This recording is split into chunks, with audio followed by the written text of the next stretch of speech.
მოგესალმებით. ვაგრძელებთ ჩვენს ენერგეტიკულ პოდკასტს და ამ ჩანაწერში ვსაუბრობთ თუ რატომ არის ენერგეტიკული უსაფრთხოების სწორად გააზრება და გამოყენება გადამწყვეტი ქვეყნის ენერგეტიკული უსაფრთხოების და მდგრადი ეკონომიკური განვითარების პოლიტიკისათვის. განვიხილავთ ენერგეტიკის არსებულ გამოწვევებს, სისტემურ პრობლემებს და იმ მიდგომებს, რამაც ეს დარგი ქვეყნის დამოუკიდებლობის გამტკიცების და არა მისი შეზღუდვის ინსტრუმენტად უნდა აქციოს. ვფიქრობთ, რომ ენერგეტიკული საკითხებით დაინტერესებული მსმენელი მრავალ საყურადღებო და პრაქტიკულ ინფორმაციას მოისმენს როგორც ჩვენი მთავარი მოხსენებიდან, ისევე დისკუსიიდან. კეთილი. ერთი რასაც მე სტუდენტებს ვანახებ ხოლმე ხშირად სისტემების საგანი მაქვს ესეთი, ეს არის ნახევრად ცარიელი ჭიქა. და იმის უხსნი, რომ ნახევრად ცარიელი ჭიქა არც ნახევრად ცარიელია, არც ნახევრად სავსეა, გააჩნია საიდან შეხედავ. ხო, როგორც წესი და ამასაც ვასწავლი ხოლმე, რომ პოლიტიკოსები და პასუხისმგებელი ხალხი გაჩვენებენ აი ამ ქვედა ნაწილს, თუ რამდენი გააკეთეს, მაგრამ მოქალაქემ და პროფესიონალმა უნდა უყუროს აგრეთვე აი ამ ზედა ნაწილს კიდე რამდენი არის შესავსები. ჩვენი მოვალეობა, როგორც პროფესიონალების ამ სფეროში მომუშავეებისა, არის ის, რომ ვიზრუნოთ იმაზე, რომ ეს ჭიქა იყოს ბოლომდე შევსებული. ანუ ვილაპარაკოთ იმაზე, რომ რამდენი არის კიდე გასაკეთებელი. ეს იმას არ ნიშნავს, რომ უგულებელყოთ ის, რაც არის უკვე გაკეთებული და ის, რაც არის შევსებული, ეს ძალიან კარგია, მაგრამ ჩვენ გვინდა სრული სავსე ჭიქა, იმისთვის, რომ ქვეყანა იყოს დამოუკიდებელი, მას კონდეს განვითარების საშუალება და თავისი დამოუკიდებელი პოლიტიკის გატარების საშუალება. მაგრამ პირდაპირ ვიტყვა ეგ ბოლო იმას, რომ ენერგეტიკული უსაფრთხოების ჩემთვის ესე იგი რაც მეტრიალებს განმარტებასავით არის ის, რომ ენერგეტიკამ კი არ უნდა შეუშალოს ქვეყანას თავისი დამოუკიდებელი შიგა და გარე პოლიტიკის გატარებაში, არამედ ამას მაქსიმალურად უნდა შეუწყოს ხელი, ისე როგორც ეკონომიკურ განვითარებას და ასე შემდეგ და ასე შემდეგ. ენერგეტიკული უსაფრთხოების განმარტებები არის უამრავი. ეხლა მართლა ბევრი პრობლემა არის ჩვენთან დაგროვილი, რომელსაც ჭირდება გადაწყვეტა და ეხლა ვლაპარაკობ აი ამ ნახევრად ცარიელ ადგილზე. ეს არის მზარდი იმპორტ-დამოკიდებულება, რაზეც ბევრი ლაპარაკია. არა გვაქვს გაზის და ნავთობის საცავები, მიუხედავად იმისა, რომ ენერგეტიკული გაერთიანების კანონმდებლობით და მოთხოვნებით უნდა გქონდეს, მაგრამ რაც თავად ჩვენი ინტერესები არის, რომ ეს გქონდეს. ჯერ კიდევ მე არ გამიგონია რამე ქმედითი ნაბიჯების და რამე შედეგების აფხაზეთის და აფხაზეთი იქეთ იყო სვანეთის ენერგომოხმარების საკითხებზე, რომ იქ დარეგულირებული იყოს და მოგვარებული. თესები გვაქვს მოძველებული 430 მეგავატიანი სადგურის აშენებას ვაპირებდით და გაჩერდა. ფინანსური ზიანი გვაქვს მიღებული აგერ ბატონი პაატალაპარაკობდა არბიტრაჟებით. არის ასევე ფინანსური ზიანი იმითი, რომ მაგალითად შეგვეცვალა პირობები გაზის ტრანზიტისა, რაც ჩემი შეფასებებით სადღაც $300 მილიონ არის. ვერამუშავებული ბაზარი, ანუ ბევრი საქმე არის, რაც იგეგმებოდა, მიდიოდა ამაზე საუბარი მუშაობა და რაც არის გასაკეთებელი და ამას რაღაცა უშლის ხელს. ამას შეიძლება ბევრი გარემოება უშლის ხელს, მაგრამ მოდი ჩვენ ერთი კუთხიდან შევხედოთ. გურმა გამარჯობა. გამარჯობა, ოღონდ ეხლა გამარჯვების დრო არ გვაქვს, მადლობა. ესე იგი, წყალსაცავი ჰესები ხო, ეს არ წერია, ხო, რა თქმა უნდა, ეს ჰესებთან მებრძოლობა, რომელიც ასევე, აი ეს ყველაფერი არის, მე მგონია, მაინც ფოკუსირდება ერთ პრობლემაში, რომ ჩვენ არა გვაქვს საკმარისად ჩამოყალიბებული მარტივად ახსნილი და გასაგები ენერგეტიკული უსაფრთხოების ცნება, მისი გამოყენების პრაქტიკა და რატომ გჭირდება ეს ყველაფერი, რისთვის გვინდა ეს ყველაფერი, რომ განხორციელდეს. და მე დღევანდელი ჩვენი საუბარი არ იქნება ესეთი მზა შედეგების მოხსენება და ასე შემდეგ. მე მინდა რომ ეს იყოს უფრო განხილვის რეჟიმი, შევაფასოთ ჩვენი დღევანდელი მდგომარეობა, ეს ნაწილი ახლა ვთქვი და რა ნაბიჯები უნდა ითქმას გადადგმული სამომავლოდ. ეხლა ამაში პირველი რაც მოვინდომეთ ეს არის რომ შეგვეხედა როგორ განიხილება ენერგეტიკული უსაფრთხოება ჩვენ სტრატეგიულ დოკუმენტებში და როგორ უდგებით საერთოდ ამ საკითხს. ერთი თემა არის რომ ენერგეტიკული უსაფრთხოება არის გარკვეულწილად პოლიტიკური ცნება. უყვართ პოლიტიკოსებს არა მარტო საქართველოში, ყველგან გაცხადება იმისა, რომ ენერგეტიკული უსაფრთხოების მიზნები და ამის მთავარ პარამეტრად და არგუმენტად მოყავთ, რომ ჩვენი ენერგოდამოკიდებულების შემცირება. ჩვენთან უფრო შორს მივდივართ ელექტროდამოკიდებულების ცალკე იმის ხო და ხა ეს რამდენად გამართლებულია, ამაზე შეგვიძლია თქვენს კარგად მოგეხსენებათ, მაგრამ არის ეს სათქმელი, რომ ეცით რა, ჩვენ გვჭირდება პროფესიული მიდგომა ამ სფეროში და შესაბამისად ძნელი არის მოთხოვა პოლიტიკოს, რომელიც თქვათ, არ იყო ამ სფეროში და მერე უცბად დაიწყო აქ მუშაობა პოლიტიკური იმის გამო, რომ ყველაფერში ერკვეოდეს, მაგრამ მას უნდა დახვდეს საკმარისი პროფესიული გარემო, რომელიც მას ამ იმაში გააცნობიერებს და შესაბამის თქვათ სასაუბროებსაც და სამოქმედოებსაც შეუქმნის. აი ეხლა რამდენიმე დოკუმენტი რომელიც არის, ხო, სხვათა შორის აი მინისტრთან შეხვედრამ მიბიძგა ამაზე, რომ იმიტომ რომ აშკარად შევატყვე, რომ არის აი ენერგეტიკული დამოუკიდებლობა, ენერგეტიკული უსაფრთხოება, რომელია ჩვენი მთავარი სტრატეგიული დოკუმენტი, 10 წლიანი გეგმებია, ენერგეტიკის განვითარების და კლიმატის გეგმა არის, რომელია და რა კავშირია ამათ შორის, ეს არ არის გასაგები და სამხარეა და აქ შეგვიძლია ვნახოთ, აი მაგალითად პირველი არის 10 წლიანი გეგმა, რომელშიც არის გენერაცია 30 წელს არის 29 მილიარდი კილოვატ-საათი. რაც ახლა იმ დაშვებით არის, რომ ყველა სადგური, რომელიც არის ხელმოწერილი, უნდა აშენდეს. არა, ეს რო აშენდეს, სამი გვაქვს ეს 29 მილიარდი კილოვატ-საათი, როდესაც 16 მილიარდი არის პროგნოზირებული მოხმარება, ხო? ანუ ეს სცენარი ხო რეალურად არანაირი რეალობის ნატამალი არ აქვს. მაგრამ ამის საფუძველზე კეთდება დასკვნა, აი პირდაპირ იქვე არის რეზიუმე. საპროგნოზო ბალანსებიდან გამომდინარე, შეგვიძლია ვთქვათ, რომ აუცილებელია მეზობელ ქვეყნებთან კავშირის ხაზების აშენება. ხო, ეხლა აქედან ეს როგორ გამომდინარეობს? ალბათ გამომდინარეობს, მაგრამ ეს რამდენად რეალისტური არ ვიცი. ხაზების აშენება მართლა საჭიროა, თუმცა ცოტა სხვა მიზეზებით. იმიტომ რომ მართლა ენერგეტიკული უსაფრთხოება ჩვენი არის ძალიან ტრანზიტულ ნაკადებზე დამოკიდებული და ამას თუ გზას გაუხსნით აი ამ კავშირებით, რა თქმა უნდა, კარგი იქნება, ხო? ანუ ეს გარკვეულად მიმანიშნებელია იმისა, რომ აი ეს სცენარი სავარაუდოდ ვერ გამოდგება საბაზისო სცენარად ჩვენი ენერგეტიკის განვითარებისა. ერთ-ერთ მთავარ დოკუმენტში, რომელიც შეიძლება პრეტენზია ჰქონდეს, რომ სტრატეგიული განვითარების დოკუმენტია. ენერგოდამოუკიდებლობის სახელმწიფო კონცეფცია, რომელიც პარლამენტმა მიიღო და 2030 წლისთვის ამბობს, რომ განახლებადი გენერაცია უნდა გაუწოლდეს მოხმარებას. აქაც როგორი შეგრძნება, იცით, რომ ჩვენ ელექტროენერგეტიკულად ვიქნებით დამოუკიდებელი, ანუ რაღაცა კარგია თითქოს, ხო?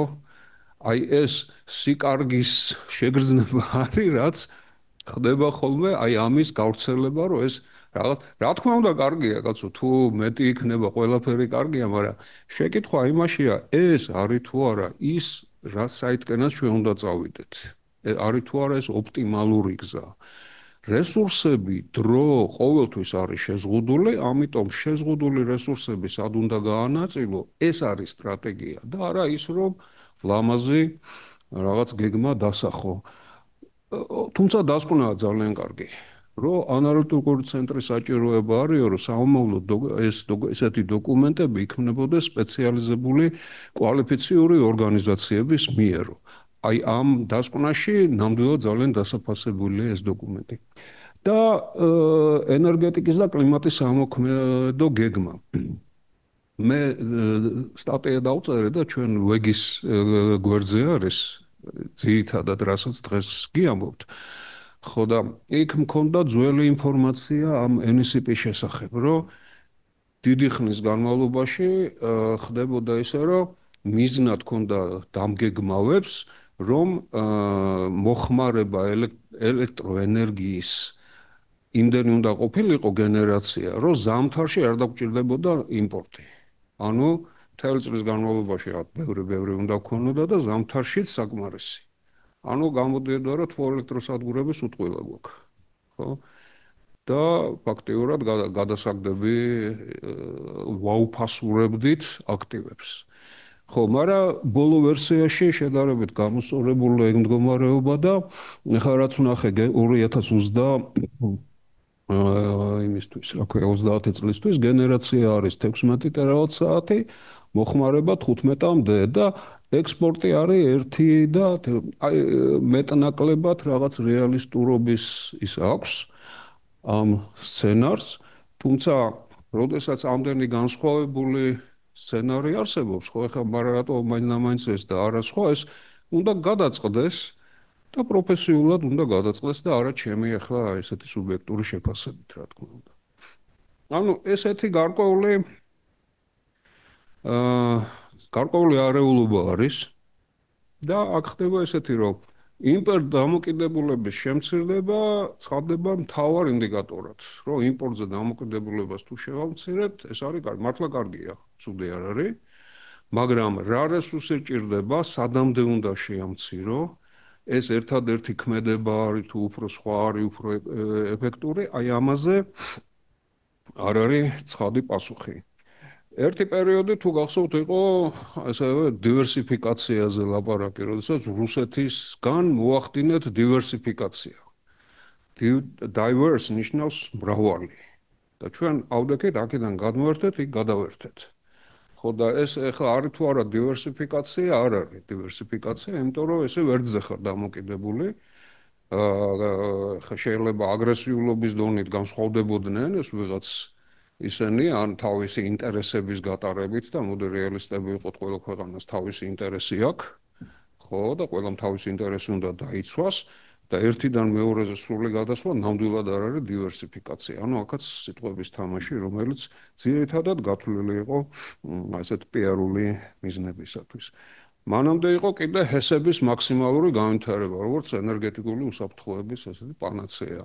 ამან მოიტანა რა, რომ ჰესებს ვერავინ არ ეტანს საქართველოში უკვე, იმიტომ რომ არ ჩანს ის ზომა, თუ რამდენად ჭირდება ამ ქვეყანას მართლა ეს. გარდა სპეციალისტებისა, ამას ვერავინ კარგად ვერ ხედავს და ფართოდ გავრცელებული ის არის საზოგადოებრივი შექმნება, ეს ჰესებთან მებრძოლობა. ენერგეტიკული ხო და ერთი რამე კიდე ენერგეტიკული უსაფრთხოებით მართლდება ნებისმიერი პროექტი. რაც არ უნდა გააკეთო, ყველაფერი ენერგეტიკულ უსაფრთხოებას აუმჯობესებს. ნებისმიერი რამე რა, ინფრასტრუქტურას თუ აშენებ, თუ თავის საქმეს აკეთებს, ჰესი იქნება, გასაცავი იქნება, მილსადენი იქნება, რაღაც ყველაფერი აუმჯობესებს, მაგრამ ეს არ არის იმ პროექტის გამართლება. იმიტომ რომ ენერგეტიკულ უსაფრთხოებას აუმჯობესებს მილიონი სხვა პროექტი. და რატო ირჩევ ამ პროექტს და არა სხვას, როდესაც შეზღუდული რესურსები გაქვს. აი ამას ჭირდება გეგმა, ამას ჭირდება წინა პირობები. ხო. ეხლა რაც შეეხება ენერგეტიკული ეს გავრცელებული ენერგეტიკული დამოუკიდებლობა და ელექტროენერგეტიკული დამოუკიდებლობა კიდე. აქ არის სია ქვეყნებისა თავისი გარე დამოკიდებულებით ჩამოთვლილი. ესე იგი, საქართველო არის სადღაც აი 22 ადგილზე თავისი 80%-იანი დაახლოებით დამოკიდებულებით. მაგრამ აი ბელგია ეგეთი ქვეყანა არის. არის მე-15 ადგილზე. ჩვენზე ბევრად უფრო ენერგოდამოუკიდებელია, 86%-ია. საბერძნეთი 92%-ით არის დამოკიდებული. ლუქსემბურგი 110%-ით. 110 რას ნიშნავს, რომ იმდენი ენერგია შედის, რომ ნაწილი ეგ თქვა თვითმფრინავია რაღაცა იმაზე, რაც თვითონ ქვეყნის შიგნით არ მოიხმარება და ბუნკერები და სხვა ესეთი რამ. ხო, ანუ ეხლა ვერავინ ვერ იტყვის, მე მგონი, რომ ბელგია ჩვენზე ნაკლებად ენერგო უსაფრთხო გრძნობს თავს, ხო? და ან საბერძნეთი, ან რა ვიცი, იორდანიაზე, არ ვიცი, ხა როგორი ჰონკონგი, სინგაპური, ასე შემდეგ, სადაც ორჯერ მეტი ენერგია არის გარედან შეტანილი, ვიდრე იქ მოიხმარება. ესე იგი, აქ ამითი იმის თქმა მინდა, რომ გარე წყაროებზე დამოკიდებული ზომა მთლიანი ენერგიისა სავარაუდოდ და როგორც ჩანს არ არის ენერგეტიკული უსაფრთხოების მთავარი საზომი. რა თქმა უნდა, ნაკლები დამოკიდებულება ჯობია, მაგრამ ეს დამოკიდებულება თუ არ აფასებს ასევე სხვა გარემოებებს, თუ ვიზზე ხარ დამოკიდებული, რამდენად დივერსიფიცირებული გაქვს ეს წყაროები დამოკიდებულების და რა საფრთხეები არსებობს ამ დამოკიდებულებასთან დაკავშირებული, ხო? ამის გარეშე თავისთავად გამოცხადება მიზნად, რომ ჩვენ გავხდეთ ელექტროდამოკიდებული იყო ეგეთი ტერმინი, ან ენერგოდამოკიდებული, ხო? ეს სავარაუდოდ არ არის მთავარი ამოცანა, რაც უნდა დავისახოთ. მეორე არის კიდე, რომ აი აზერბაიჯანი, რომელიც არის 130-ე, ანუ მისი მოხმარებული ენერგიის სამჯერ მეტს აკეთებს ექსპორტს. ნორვეგია კიდე 7-ჯერ მეტს ენერგიისას აკეთებს ექსპორტს. ესენი არიან დამოუკიდებელი. ახლა ესენი არ არიან. რუსეთი იყო დამოუკიდებელი, როდესაც ევროკავშირს აწვდიდა. არ იყო, იმიტომ რომ იმ შემოსავლებზე არის დამოკიდებული, ხო?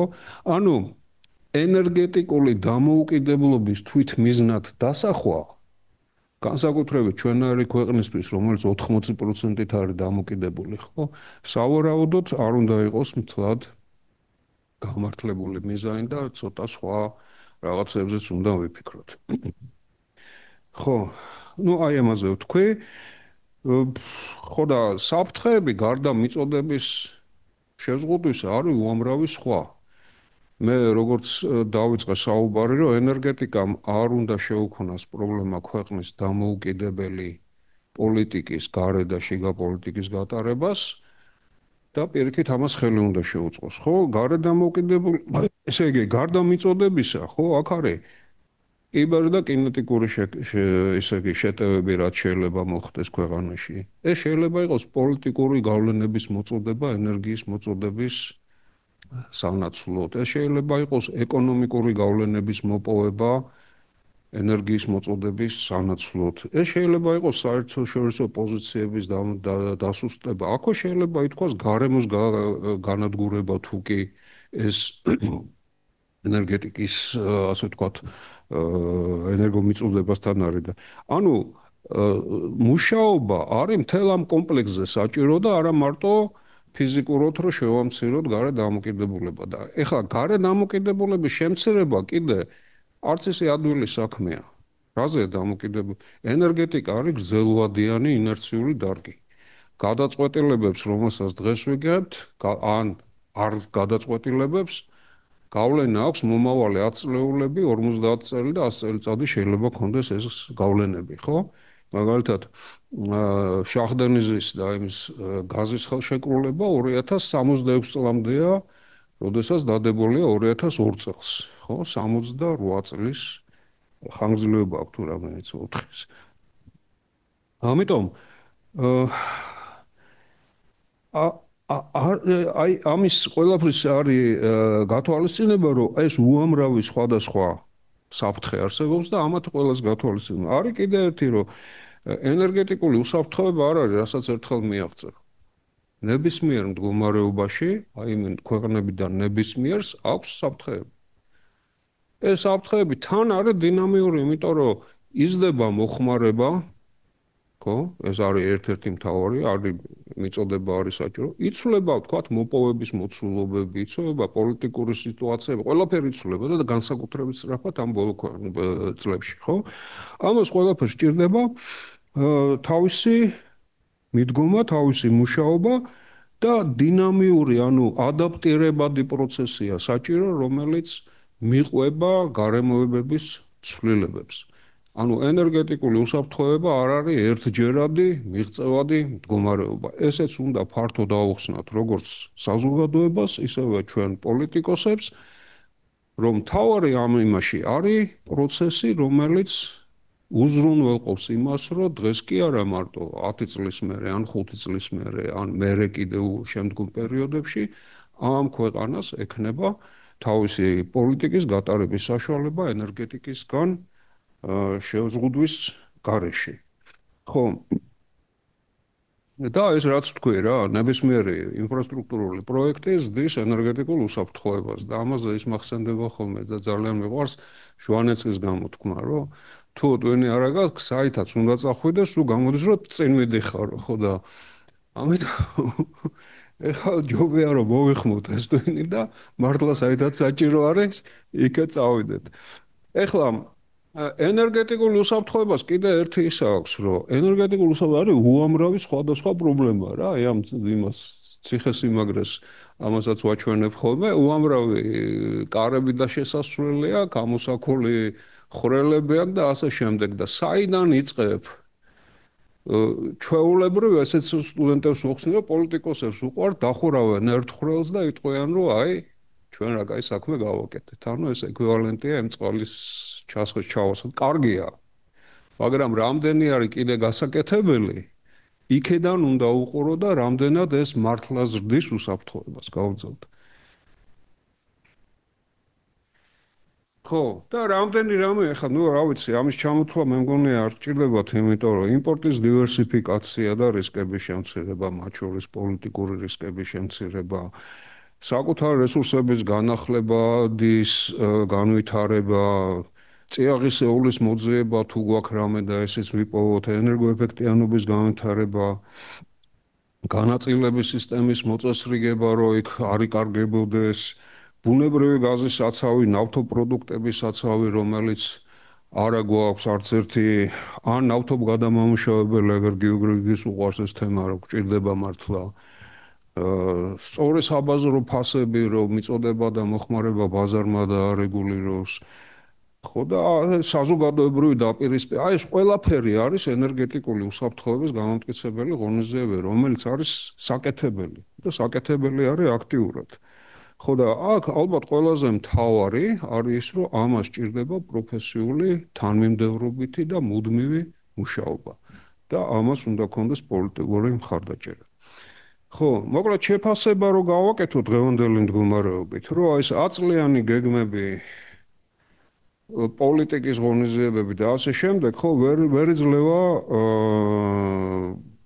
სარწმუნო სურათს იმისა თუ ენერგეტიკა როგორ უნდა განვითარდეს. და ეხლა არის მოსალოდნელი შეიძლება მიმდინარეობს უკვე მუშაობა ენერგეტიკის და კლიმატის სამოქმედო გეგმის გადახედვაზე. კარგი იქნება, რომ აი ეს პროცესი იქნას გამოყენებული იმისთვის, რომ აი რაღაც რეალისტური პროფესიული პროცესი ჩაერთოს. ნუ მოდი ეხლა ცოდვა გამხელული ჯობს და რომ აქამდე როგორ არის, რომ მოდელის ესე იგი ოპერატორები მუშაობენ დამოუკიდებლად, პოლიტიკოსები არიან და აი ამათ შორის კავშირი, მოქმედი მუშა კავშირი არის გამოიხატება მხოლოდ რა იმაში, რომ ერთ ან ორ სიტყვას ეტყვიან, რომ ეს მინდა რომ აქ იყოს რა და ეს რატომ როგორ სხვა რა ალტერნატივები ხო არ გვეცადა ერთნაირად მეორენაირად, ესეთი რამე არ ხდება, ეს არის გასაკეთებელი. ხო, აი მე სექტორების ცალკე განხილვა არ არის სწორი. ელექტროენერგეტიკული უსაფრთხოება არ არის სწორი, ისე როგორც გაზის უსაფრთხოება. ძალიან მარტივი მაგალითია ჩვენ გვქონდა მაგალითად გათვლები, რომ როგორ შეიძლება ენერგიულ უსაფრთხოების გაუმჯობესება თუ გაქვს ეფექტიანი თბოელექტროსადგურები გაზით გათბობას სახლში, ჯობია თბური ტუმბოებით გაათბო იგივე სახლი, რომელიც იგივე გაზით შეიძლება თბოელექტროსადგურმა გამოიმუშაოს. და ამით შეიძლება 50% გაზი დაზოგო. აი ძალიან მარტივი მაგალითია რა. როგორ არის ერთმანეთთან დაკავშირებული სხვადასხვა ელექტრობის და გაზის სექტორები და რატომ უჭირდება ამას ერთიანი ხედვა. მოკლედ ამ სტრატეგიული პრიორიტეტების ბუნდოვანება იწვევს რას, რომ დროითი ფინანსური რესურსების გაბნევას აი ის იმასაც იყო ლაპარაკი, რომ არ აფინანსებენ ბანკები ჩვენ ჰიდროსადგურების განვითარებას, იმიტომ რომ არ გვაქვს გეგმა. არის ეს იმან, ეს არის ყველაზე კარგი შენი გამოსავალი მართლა. ანუ ის კი არა მარტო რომ ჩვენ ასე არ უნდა ვაკეთოთ. არამედ ისიც რომ ასე ვერ გავაკეთებთ, იმიტომ რომ არ დაგვეხმარებიან ეგეთ რამეს. ეს ჟურნალისტი კიდე მქონია რომ გადადი. კარგით. აგავჩერდები თუ რამე კომენტარი არის და მე გადავალ უკვე ენერგეტიკული უსაფრთხოების განმარტებაზე. ხო არა გაქვთ რამე? აუცილებელი შენიშვნა. დიახ. ბატონ პატას მივცეთ ის რა ქვია. ანუ ამის შემდეგ მექნება უკვე მეთოდური ნაწილი, სადაც სხვადასხვა განმარტებას მოვიყვან ენერგეტიკული უსაფრთხოების და ჩვენ როგორ უნდა შევცვალოთ ამ ხრივ მუშაობა, ამაზე ვილაპარაკებ. ახლა ბატონ პატას სამწუხაროდ ყველა მოსაზრების რაც გამოთქვი, ყველა ჩანიშნვა ვერ მოასწარი, ახლა რაც გამახსენდება იმას გეტყვი. იქ დახსენები გქონდა რომ არაეფექტური თმოსადგურები. სულ 2 წლის წინ დამთავრდა ბოლო ახალი თმოსადგურების მშენებლობა, რომლის ეფექტიანობა არის 53% თუ არ ვცდები. ხოდა ეს არ არის ახლა ყველაზე დაბალეფექტური, რა თქმა უნდა შეიძლება 56%-იანი ეფექტურობითაც ეფექტიანობით აშენება, მაგრამ ნუ ის რომ ახლა ჩვენ თმოსადგურების 430 მეგავატი გეწერათ, მე მგონი რომ ეს სიმძლავრე გვაქვს არაეფექტიანი, მე მგონი თლათ ასე არა, მაგას ვერ ელაპარაკ. ჩვენ გვაქვს არაეფექტიანი მეცხრე ბლოკი, გვაქვს თბილსრესის ბლოკები კიდე და მაგაზე ვერ ელაპარაკი. და 430 მეგავატი ეს არის ის თბოელექტროსადგური, რომლის მშენებლობა იყო გამოცხადებული რამდენჯერმე, მე მგონი ტენდერიც გამოცხადდა და მერე აღარ განხორციელდა. ამაზე არ ელაპარაკი. ანუ ეს არის აი რაც დაგვაკლდა იმ ჭიქის გასავსებად. ხო, ნუ ყოველ შემთხვევაში აი ამას ალბათ გიორგი უკეთესად ახსნის ის არაეფექტიანი სადგურები ნაკლებად გამოიყენება ძირითადად მაინც დატვირთულია ახალი კომბინირებული ციკლის სადგურები. ხასია გიორგი არ შეიძლება მეშლება რა. თუმცა არავინ არ უარყოფს იმას რომ უნდა რა თქმა უნდა ჯობია რომ ეფექტიანი იყოს. ბალონში რამდენს უხდით იმ სადგურებს თუ შემახსენს აღარ მახსოვს. გადასროლა. კი, ვიცი. თბილსრეზე იყო 64,000 ლარი, დღეში ესე მახსოვს ადრე. თბილსრეზე არა, იმაზე, მტკვარზე. მეცხრე ბლოკი. დღეში.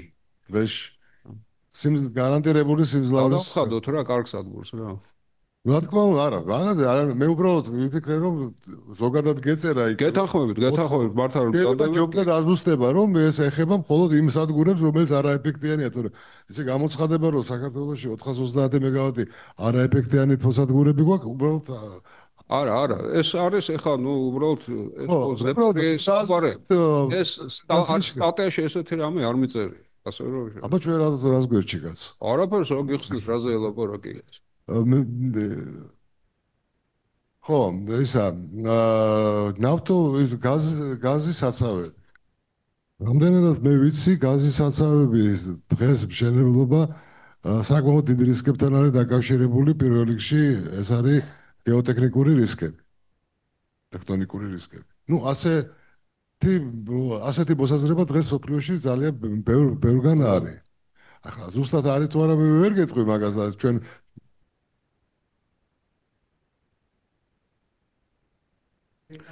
ისა ბადმობა რამდენად გამართლებული იქნებოდა. მე ერთი ის მექნება, ეხლა ეს მე რასაც ვლაპარაკობ, არ არის იმისთვის რომ ჩვენ ჩავიდეთ და კონკრეტული ყველა ეს რომ უნდა გაკეთდეს შესაბამის გარემოში, რომელიც ეხლა ამ წუთში არა გვაქვს. შესაბამისი მონაცემებით და სიღრმით ამაზე მაქვს ლაპარაკი სიმანდრეში. თორე რა თქმა უნდა მოსაზრებები არსებობს ერთნაირიც, მეორენაირიც. ხო, მათ შორის იმაზე რომ რამდენად სანდუარეს ის სეისმური რაღაცეები მოხდება, ესეც არის ანახავი და ასე შემდეგ, ხო? ხო, ნუ არა, მეც როგორ შეთანხმება დამჩარო, ეს არის რეცეპტები ახლა და ეს რეცეპტები არ არის. თმაკი დავიწყე, ეს ნამდვილად არ არის რეცეპტები, ეს არის განხილვისთვის ყველაფერი და იმედი გვაქვს, რომ შემდეგ განხილვებზე გვექნება ამ კონკრეტულ საკითხებზე განხილვას მე პირადად ვერ ავიღებ ჩემ თავზე, ეს უნდა ინჟინრებმა, მაგრამ ეს როგორ უნდა მოხდეს ამის ორგანიზება, ამის განხილვის, რომ ამან შედეგი გამოიყოს და სარწმუნო შედეგი. აი ამაზე გვინდა დღეს მსჯელობა.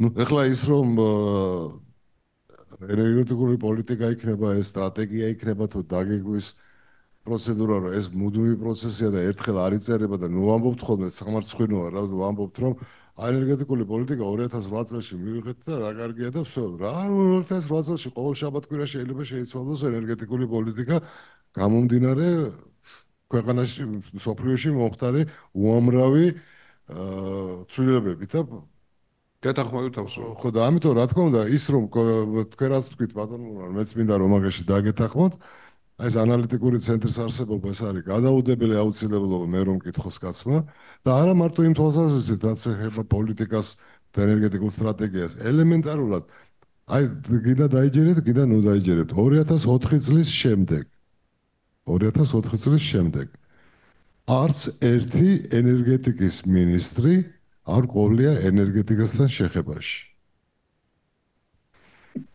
ამავე დროს არც ერთ ენერგეტიკის მინისტრს და არც ერთ ეკონომიკის სამინისტროს თავში აზრად არ მოსვლია გაეკეთებინა ტექნიკური საბჭო სამინისტროში რაც 2004 წლამდე სულ იყო ბატონო ფონა მექნება მოდით გავაგრძელოთ და აი ამ საუბრის დრო გვაქვს ჩვენ გამოყოფილი და კონკრეტულ ღონისძიებებზე ოღონდ ჯერ კიდევ პრობლემებზე გვაქვს სალაპარაკო თუ არ არა მაგაში გეთახმებ რეგ თუ არ გაკეთდა ცუდად არის აქ კი ბატონო ეხლა გადავიდეთ ბატონო პალატადან ბატონ ჩერჩილზე რომელიც იყო ენერგეტიკული უსაფრთხოების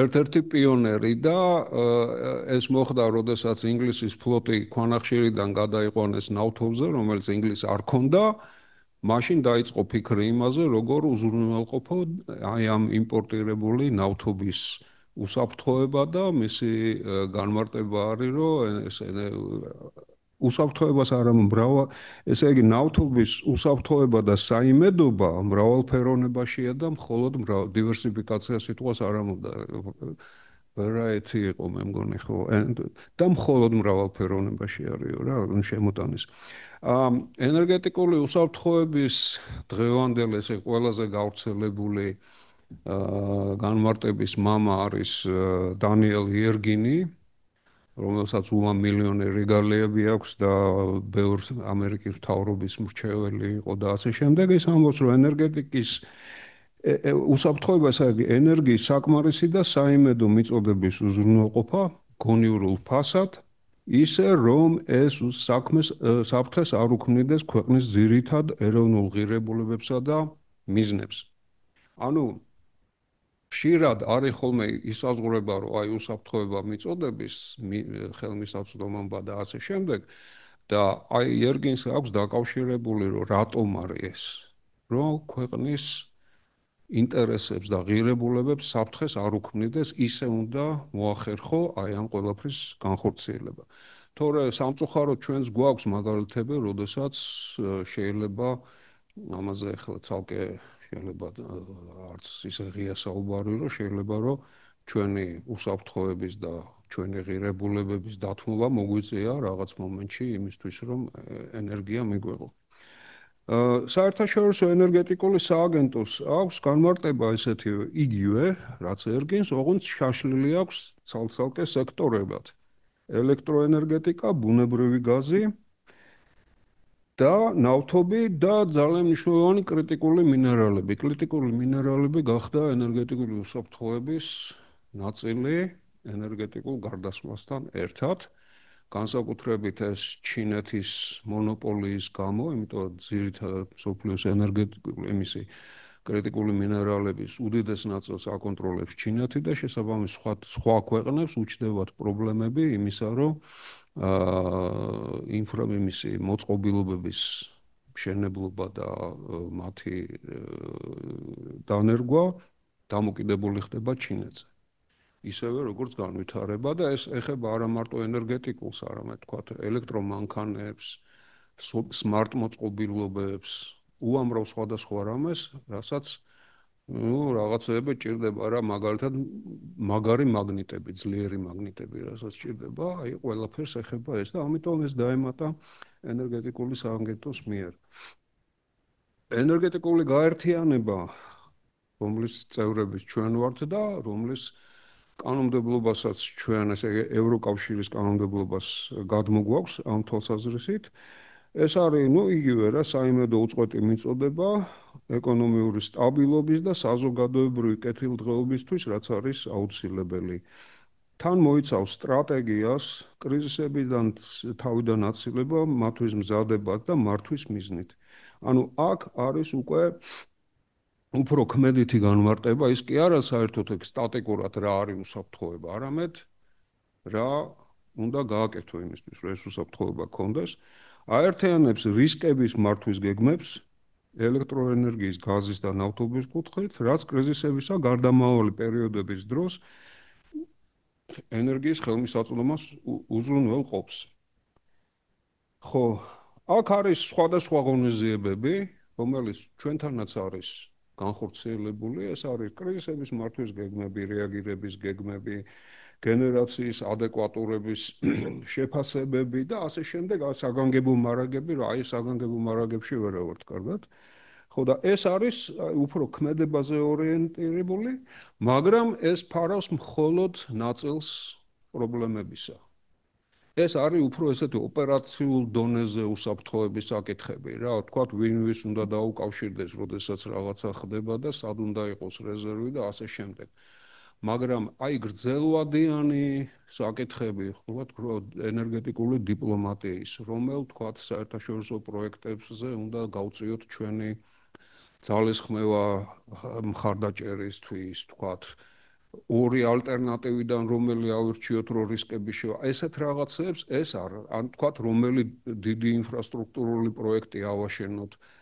აი ევროკავშირის ისა ამ მიმართულებით ესე პირდაპირ მინიშნებებს არ იძლევა გადავიდეთ შემდეგზე და ჩვენი სახელმწიფო ენერგეტიკულ პოლიტიკაში არის ასევე ენერგეტიკული უსაფრთხოების განმარტება, რომელიც რა ვიცი, მე ყველაზე უფრო მომწონს.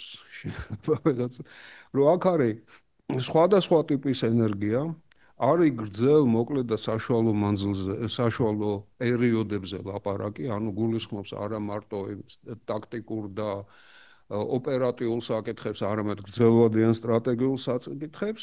დანარჩენი ხა ძირი ის არის, რომ ხელმისაწვდომი უწყვეტი და საიმედო მიწოდება. აქაც არის ეროვნული უსაფრთხოების და მდგრადი განვითარების ინტერესების გათვალისწინებით, ანუ გარემოც შემოდის ამ იმაში და მიიღწევა მიწოდების რისკების გარე დამოკიდებულების შემცირებით. ანუ თქვენი ყურადღება მინდა მივაქციო, დანარჩენი ის ჩამონათვალი თქვი უკვე ისიც გაკეთება შეიძლება, რომ აქ არის რისკებზე გადატანილი და დაუბრუნდები ქვეყნების ჩამონათვალს, გარე დამოკიდებულება უსაფრთხოებას მხოლოდ რისკის გავლით განსაზღვრავს და არა რისკის გარეშე. და ერთ-ერთი დებულება, რაც მე დღეს თქვენთან მინდა რომ დავაფიქსირო, ეს არის ის, რომ ჩვენ გვჭირდება რისკების ანალიზი, სხვადასხვა მხრივ მოწოდების რისკების ანალიზი, იმისთვის, რომ უსაფრთხოებაზე შეგვეძლოს მართლა საუბარი კვალიფიციური. არა მარტო ის, რომ ვიზე რამდენად ხარ დამოკიდებული, არამედ ის ვიზე ხარ დამოკიდებული, ასევე რა პერიოდებში ხარ დამოკიდებული, იმიტომ რომ ჩვენი მკვეთრი სეზონურობა ამას ძალიან მნიშვნელოვანს ხდის და რა რისკები შეიძლება იყოს იმასთან დაკავშირებული. გადავიდეთ შემდეგზე. ხო, ეხლა არის საერთოდ უსაფრთხოების კვლევები არის მთელი დიდი სფერო, რომლის დიდი ექსპერტი მე არ განხლავართ, მაგრამ ჩემთვის აი შინაგანად რაც მქონდა ინტუიტიურად, იმას ყველაზე უფრო ერგება ეს expected utility theory, ანუ მოსალოდნელი სარგებლიანობის თეორია, როდესაც შენ ეს სხვათაშორის მოდის იმიდან კაზინოებში თამაშიდან, როდესაც აფასებ ალბათობას მოგების წაგებისაც და აი იმ ალბათობის და რისკებს ანგარიშობ და იქიდან გამომდინარე აფასებ შენ იმას რა ქვია ქმედებებს და არის საკმაოდ გასაგები რა რომ შენ უნდა შეაფასო ჯერ ერთი უნდა გამოყო ობიექტი შენი.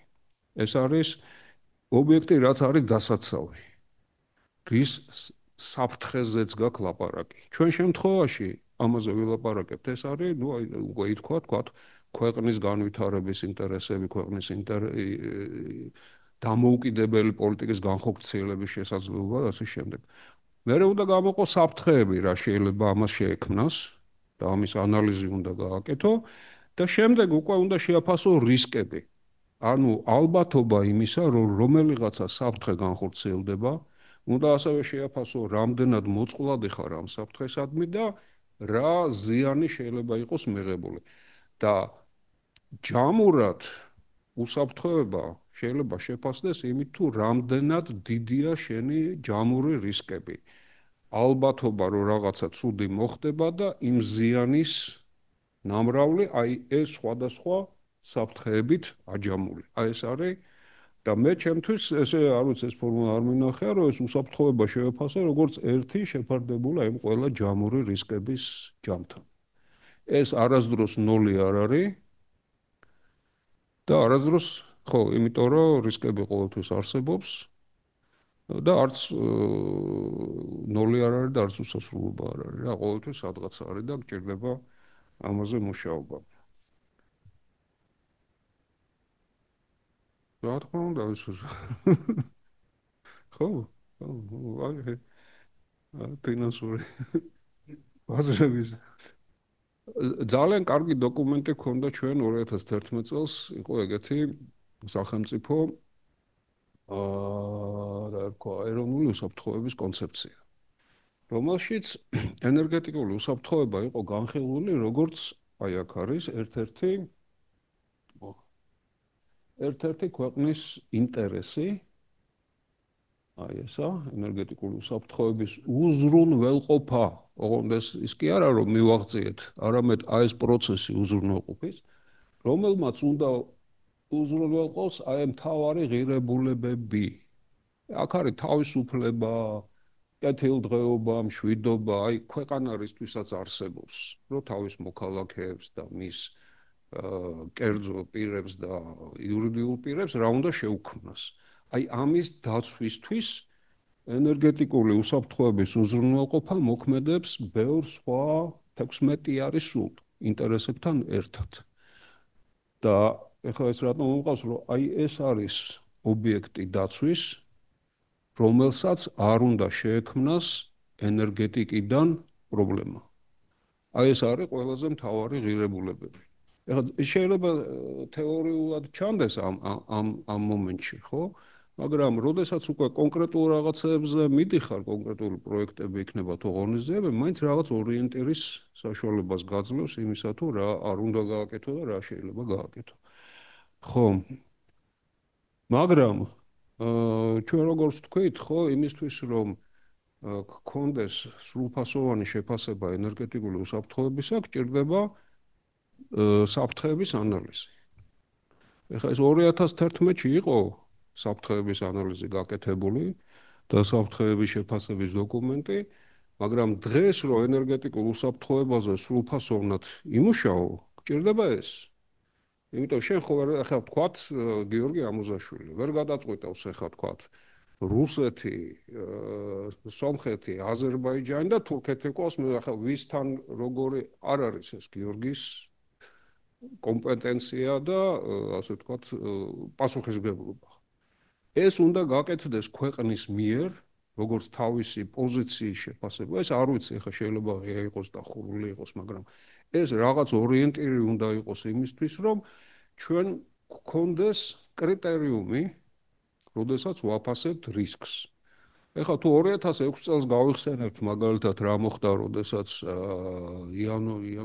იანვარში რო აგვიფეთქეს ეს აქ ქვევით მაგ ეგ სლაიდი, მაგრამ ეხლა არ არის, ხო? ცალსახად გეჩნდება რაღაც სურვილები და ასოციაციები, ხო? მაგრამ ეს შეიძლება არ იყოს ერთადერთი, შეიძლება სხვა იყოს ეკონომიკური ექსპანსიის შესაძლებლობა, რომელიც შენ დამოუკიდებლობას ხელს შეუწყობს. ანუ შენ თუ არა გაქვს გააზრებული ვინ ხარ და რას იცავ, რა არის, ხო? ენერგეტიკული უსაფრთხოებას ამას ცოტა გაუჭირდება მერე რომ ადეკვატური იყოს იმისა, რაც ქვეყანას მართლა ჭირდება. ჯერ ქვეყანამ უნდა იცოდეს, აი ჟვანეცკის რო დაუბრუნდეთ, რომ სად მიდის და ამასში რა უშლის ხელს, რომ მერე ენერგეტიკამ ამაში ხელი შეუწყოს. გადავიდეთ. ხო, აქ ეს რაღაცა დიდი ხნის წინ მომივიდა ეს თავში თუ როგორ უნდა მოხდეს ანალიზი და რა საფრთხეების ანალიზისთვის შეიძლება იყოს რა ეს გამოსადეგი. აქ გამოვყავი ენერგეტიკული სისტემა თვითონ თავის ყველა კომპონენტით და პოლიტიკურ, სოციალურ, ეკონომიკური სისტემა და ეროვნული უსაფრთხოება ბოლოს. ანუ ენერგიის შეწყვეტა ხო, ტექნიკური ნაწილობა, ხო. შეიძლება ეგრეც დავარქვათ, მაგრამ არის ეხა ინფრასტრუქტურული რისკები არის, რომელიც პირდაპირ ამ სისტემას უტყობს. ხო. მაგრამ მოწოდება არ არის ტექნიკური რა, სხვამ თუ შეგიწყვიტა ეს პოლიტიკური არის და სამხედროდ შეიძლება იყოს, შეიძლება კიბერშეტევა იყოს და ასე შემდეგ. ეს თქვენი ბრალი, ანუ ტექნიკური ხდება, იმიტომ რომ რაღაც პოლიტიკური მიზეზის გამო. ან დეფიციტია ვერ გათვალეთ წინასწარ და რაღაც შეკრულებები არ დავდეთ და ამიტომ არა გვაქვს ეს რაღაცა თქვა გაზი ან ნავთობი ან ფასები იზრდება ეს ყველაფერი დარტყმას აყენებს ჯერ ენერგეტიკულ სისტემას და ენერგიის ფასებს და ასე შემდეგ ეს მერე ადადის ეკონომიკური შედეგები აქვს სოციალური პოლიტიკური და გარემო პოლიტიკური მაგალითად ყირგიზეთში ტარიფების გამო მთავრობა გადააყენეს ხო იყო ეგეთი რამდენად სწორი იყო ეგ ცალკე შეკითხვა, ნუ იმ მომენტში სწორი იყო, იმიტომ კორუფციასთან იყო დაკავშირებული ცალსახად, ხო? ხო, და მერე ეს ეკონომიკური, სოციალურ, პოლიტიკურ შედეგები მოქმედებს უკვე სოციალურ-პოლიტიკურ სისტემაზე და მერე ენერგეტიკულ ეროვნულ უსაფრთხოებაზე. აქ სტუდენტებთან მაგალითი მომყავს ხოლმე იგივე 2006 წლის, როდესაც რატო აგვეფეთქეს? იმიტომ რომ უნდათ პოლიტიკური ორიენტაციის შეცვლა მთავრობის შეცვლა და ასე შემდეგ, მაგრამ რა გამოიწვია პირიქით კონსოლიდაცია, ანუ დარტყმა აქედან კი ძლიერი წამოვიდა, მაგრამ აი თვითონ ეს იყო კარგად შეიკრა პირიქით, მედეგობა გამოაჩინა და ეროვნულ უსაფრთხოებას გადაარჩინა. ეხლა ჰიდროსადგურებთან დაკავშირებით პირიქით ხდება სწორედ აი ეს ნაწილი უშლის ჰიდროსადგურების განვითარებას და პრინციპში მე თუ მკითხავთ ეწინააღმდეგება ეროვნულ ინტერესებს. ანუ ეს არის ერთ-ერთი თქვათ სქემა, რომლითაც შეიძლება ვიმუშაოთ, თუ კი დაიწყება სერიოზული მუშაობა ენერგეტიკულ უსაფრთხოებაზე. ხო, და ამას ჭირდება მრავალდარგობრივი პროცესი. ეს არის პოლიტიკოსები, ეს არის ეკონომისტები, ეს არის სოციოლოგები, რა ყველაფერი უნდა იყოს მეტნაკლებად რა იმისთვის რომ ქვეყნის ეხლა ეს ცოტა ოცნებების სფეროში გადავდივარ რა თქმა უნდა, მაგრამ პირველი ნაბიჯები რომ გადავდგათ, ესეც უნდა გქონდეს მხედველობაში და გრძელვადიანი დაგეგმის ფუნქცია უნდა გავაძლიეროთ, რამდენადაც არის შესაძლებელი. ეხლა ну, რამდენი არის სხვადასხვა საფრთხეები რა, ხა ეს სწრაფად ზრდადი მოხმარება ამ ტარიფების პირობებში, ამაზე არის თუ არ არის სხვაზე დამოკიდებული, ვერ ეწევა გენერაცია, ხო? ერთი რაღაცა შეკითხვა დაუსვი იმას ხელოვნურ ინტელექტს რა, რომ კრიპტომაინინგის მოხმარება ხო არის ერთი ძლიერი კომპონენტი ჩვენი მოხმარების რა და რამდენით სასარგებლოა ქვეყნისთვის კიდე მე არ ვიცი მაგის ვერ გეტყვით. მაგრამ ეხლა ხელოვნური ინტელექტის ახალი გამოთვლები ასევე არის შესაძლებელი ისეთივე ბიზნეს მოდელით განხორციელდეს, რომ დისტრიბუციული განაწილება გამოთვლები იყოს და იქაც შეიძლება თუ კი კონტროლირებადი ქსელი არა გაქვს და ფასები, ხო, იქაც შეიძლება აი ამან კიდე უამრავი რამ 2027-ში თავდება გაზის დამატებითი გაზის ხელშეკრულება და 500 მილიონი იაფი გაზი დაგვაკლდება ეს კიდე ერთი ხო ну მოკლედ განახლებადი გენერაციის დარეგულირება და ასე შემდეგ არის უამრავი სტრატეგიული საკითხი, რასაც დღეს ჭირდება ყურადღება და თვლა და ანგარიში და ისა დაგეგმა. მოკლედ დასკვნები. ენერგეტიკული უსაფრთხოების უზრუნველყოფა არის მოკლე და გრძელვადიანი რისკების შეფასების და შემცირების მუდმივი პროცესი. ეს არ არის ერთჯერადი რამე, ისე ვთქვით. ხო, ენერგეტიკული უსაფრთხოების გასაზრდელად უნდა მოხდეს რისკების შეფასება და მაქსიმალურად ეფექტიანი ღონისძიებების გამოვლენა. მე თუ მკითხავთ, ამ ყველაზე ეფექტიანი ღონისძიება არის აქ პროფესიული დონის გაზრდა. რომ ეს ყველაფერი იყოს გათვლილი. ეხლა ენერგო დამოკიდებულების შემცირებას სჭირდება უამრავი ინფრასტრუქტურის მშენებლობა.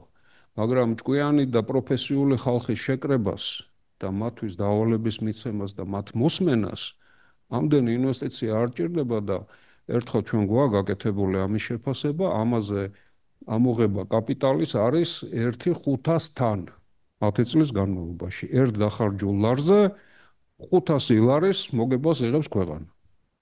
ხო და რეკომენდაციები შეიქმნას ენერგეტიკული უსაფრთხოების შეფასების ჩარჩო. ეხლა მე რაც ვილაპარაკე, ეს არ არის ჯერ მეთოდიკა. იმიტომ რომ ეხლა რო შეკრიბო შენ მაგალითად ჭკვიანი ხალხი, იქ ჯერ ერთი უნდა მოძებნო და მეორე უნდა გქონდეს იმათ გარკვეული მეთოდიკა, როგორ მუშაობენ. ეს მეთოდიკა ჯერ არ აგვაქვს საქართველოსთვის მორგებული და ეს არის გასაკეთებელი. ეროვნული უსაფრთხოების კონცეფცია ამას ენერგეტიკაც არის ერთ-ერთი სფერო, რომელსაც ეს სჭირდება. თუმცა ქვეყნის უსაფრთხოებას, რა თქმა უნდა, ენერგეტიკიდან არ მოდის მარტო ეს საჭიროება. ხო და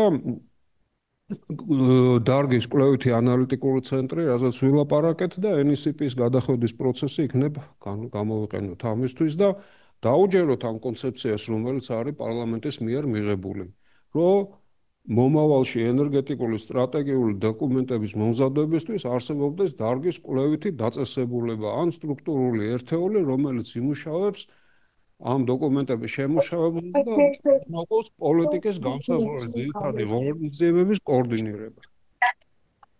მადლობა, ამით მე დავამთავრებ, ცოტა გამიგრძელდა, მაგრამ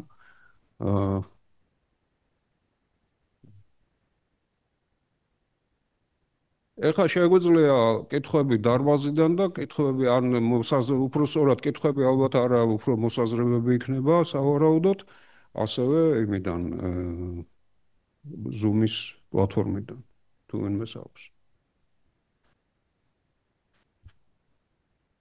არის რამე. შეგიძლიათ ხელი აიწიოთ და ჩაგრთავთ. კითხვები არ არის, მოსაზრებებიც, როგორც ჩანს, არ არის. დარბაზშიც არ არის? კი ბატონო. ხო, ოღონდ ეხა არ მინდა რომ მე რაღაცა სიბრძნეების ავტორი და მოპასუხე ვიყო, ყველას გექნებათ ჩემზე უფრო ჭკვიანი მოსაზრებები დარწმუნებული. სოსო მინდიაშვილი კი ბატონო. მოგესალმებით. პირველ რიგში დიდი მადლობა პრეზენტაციისთვის, დიდი მადლობა საინტერესო, ნამდვილად საინტერესო და მნიშვნელოვანი საკითხების წამოჭრისთვის. მე მინდა შევეხო ენერგეტიკისა და კლიმატის ეროვნულ ინტეგრირებულ გეგმას. მოგეხსენებათ, რომ წინა წელს სამტკიცდა ეს გეგმა და როგორც თქვენს ახსენეთ, ენერგეტიკული უსაფრთხოება იქაც, რა თქმა უნდა, განსაზღვრულია ერთ-ერთ პრიორიტეტულ მიმართულებას და მე უფრო ვიტყოდი, რომ იგივე იმპორტდამოკიდებულების შემცირება, დივერსიფიკაცია და ენერგეტიკული უსაფრთხოების ამაღლება, რა თქმა უნდა, პირველ რიგში შიდა გადამცემი ქსელის გაძლიერებით და ამის შემდეგ, რა თქმა უნდა, დივერსიფიკაციით მეზობელ ქვეყნებთან დამაკავშირებელი ქსელების გაძლიერებით, ვიტყოდი, რომ ესენი მეტნაკლებად თანაბარწონიანი პრიორიტეტებია განსაზღვრული ენერგეტიკისა და კლიმატის ეროვნულ ინტეგრირებულ გეგმაში. იმიტომ რომ ერთმანეთთან ისეთი მჭიდრო კავშირი აქვს ამ სამივე საკითხს, რომ ცალკე მხოლოდ დივერსიფიკაციის განხილვა, ან ენერგეტიკული შიდა ენერგეტიკული ქსელის გაძლიერება, ან თუნდაც საბოლოო ჯამში იმპორტდამოკიდებულების შემცირება ცალკე ამ მიმართულებების განვითარება ესე შეუძლებელია ნამდვილად და ლოგიკური ძალიან დიდი კავშირი არსებობს ამათ შორის. იგივე ადგილობრივი გენერაციის წყაროებთან მიმართებაში. ასევე კიდევ მინდა შევეხო ერთ საკითხს კონკრეტულად გენერაციის ობიექტების განვითარებასთან დაკავშირებით, იგივე ენერგეტიკისა და კლიმატის ეროვნულ ინტეგრირებულ გეგმაში. კი გეგმის ერთ-ერთი მთავარი მიზანი ის არის, რომ მიიღწევს იმპორტდამოკიდებულება და მოთხოვნის დიდი მოთხოვნა შესაძლებელი იყოს დააკმაყოფილდეს ადგილობრივი გენერაციით. და ის მოსადგურების შემთხვევაში, როგორც თქვენ ახსენეთ და თუ სწორედ გავიგე, ეს არ ნიშნავს, რა თქმა უნდა, იმას, რომ მოსადგურებმა აღარ უნდა იმუშაონ, ჩვენ გეგმაში პროექციებში გვაქვს კიდევაც მოსადგურების მუშაობა, ვინაიდან კი ბატონო მნიშვნელოვანია ძალიან, რომ ადგილობრივ გენერაციას ფიზიკურად შეეძლოს და დააკმაყოფილოს მოთხოვნა, ის შესაძლებლობა, როგორც შესაძლებლობა, ეს მინიმუმ დაარსებობდეს, თუმცა გეგმის მიზნები არ გულისხმობს იმას, რომ იმპორტზე საერთოდ ვიტყვი თუ არს, იგივე მოსადგურების მუშაობაზე ვიტყვი თუ არს, ასე ვთქვათ, ეს მიმართულებების თანაბარ მნიშვნელოვნად ვითარდება, თუმცა იმის გათვალისწინებით, რომ დამატებით აღარ ვავითარებთ ენერგეტიკის ისეთ დარგს, ენერგეტიკას, რომელიც სრულად იმპორტირებულ ბუნებრივ გაზზე იქნება დამოკიდებული. აი, ამის დამატება მინდოდა უშუალოდ ენერგეტიკისა და კლიმატის ინტეგრირებულ გეგმასთან დაკავშირებით და აღნიშნავ იმას, რომ თქვენ ახსენეთ, რომ პერიოდულად მნიშვნელოვანია და მუდმივი პროცესი უნდა იყოს ქვეყანაში ენერგეტიკული უსაფრთხოების გაძლიერება. რა თქმა უნდა, ეს მუდმივი პროცესია, ჩვენ ახლახან დავასრულეთ ენერგეტიკისა და კლიმატის ინტეგრირებული გეგმის ღონისძიების განხორციელების მონიტორინგი, მათ შორის ენერგეტიკული უსაფრთხოებით რა გაკეთდა ამ ღონისძიებების შეფასებას, რომელიც საბოლოო ჯამში პლატფორმაზე ანგარიშის სახით წარედგინა ენერგეტიკულ გაერთიანებას და ეს ერთ-ერთი კარგი ინსტრუმენტია, ასე ვთქვათ, იმისთვის, რომ შევაფასოთ უკვე შემდგომში, როდესაც მოგვიწევს ენერგეტიკისა და კლიმატის ინტეგრირებული გეგმის განახლება, შევაფასოთ თუ რამდენად, ასე ვთქვათ, იმუშავა ჩვენმა გაწერილმა პოლიტიკამ, რისი გაუმჯობესება შეიძლება და რა მიმართულებით იყო დანაკლისები და რა მიმართულებით არის შესაძლებელი უკეთესი განვითარება. აი, ასეთი კომენტარის დამატება მინდოდა. დიდი მადლობა ასეთ შესაძლებლობისთვის. მადლობა.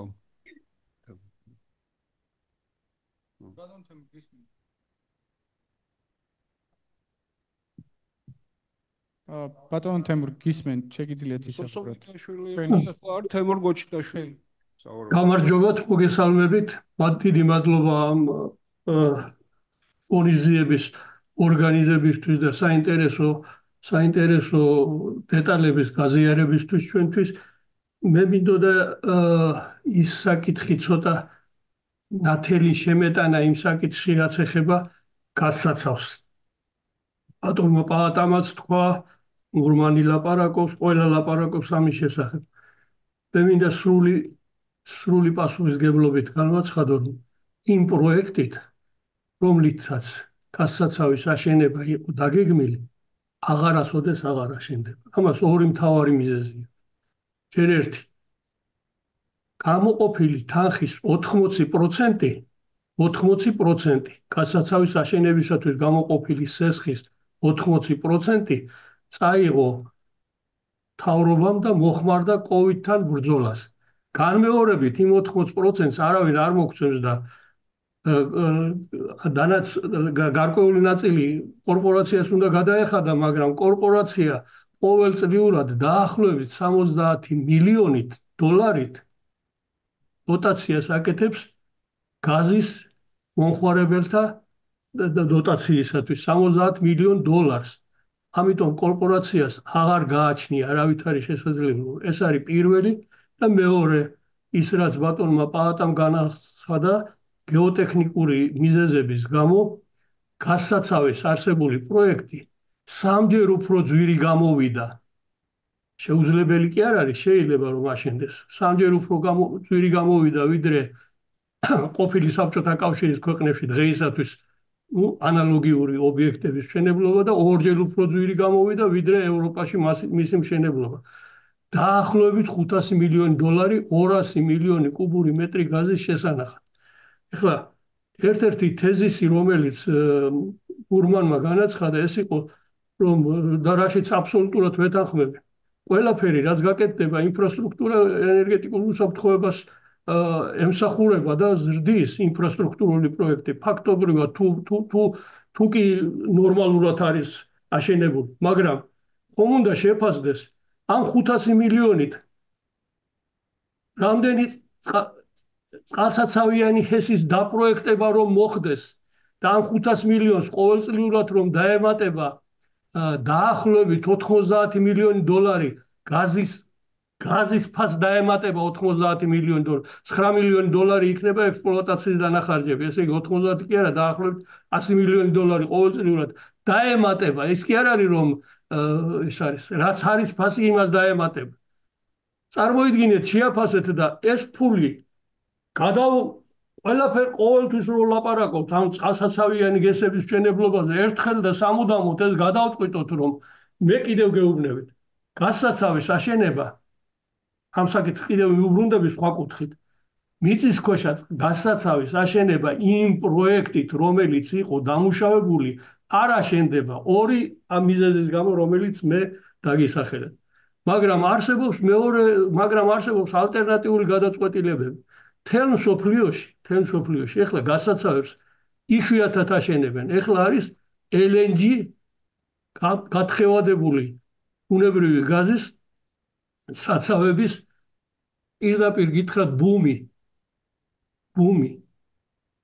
ეს გაცილებით იაფიჯდება ვიდრე ჩვენი გასაცავი დაახლოებით იმის ნახევარი ჯდება ვიდრე იგივე სიმძლავრის გასაცავი LNG-ის საცავი და მე მას აქვს ძალიან დიდი მოქნილობა ჩვენი გასაცავი იყო ზაფხულში ჩაიტვირთებოდა და ზამთარში ამოიყო ციკლური მოქმედების ეგრეთ წოდებული ციკლური მოქმედების ჩვენ ციკლური მოქმედების გასაცავი არ გვჭირდება რადგან როგორც აღნიშნეთ ჩვენ მოახდინეთ დივერსიფიკაცია კარგია თუ ცუდი ეს არ ვიცი მოწოდების დივერსიფიკაცია ეხლა რუსეთს ძალიან დიდი როლი თითქმის 25%-მდე არის რუსეთიდან შემოდის რუსეთს შეუძლია დღეში 25 მილიონი კუბური მეტრი გაზის მოწოდება უპრობლემოდ და ჩვენ სისტემას შეუძლია ამის მიღება ჩვენ ამას არ ვაკეთებთ რა თქმა უნდა მაგრამ ეხლა ლაპარაკია იმაზე რომ როდესაც გასაცავის მშენებლობაზე დაიდგა საკითხი 2012-11 წელში მერე 15 წელში მაშინ რუსეთიდან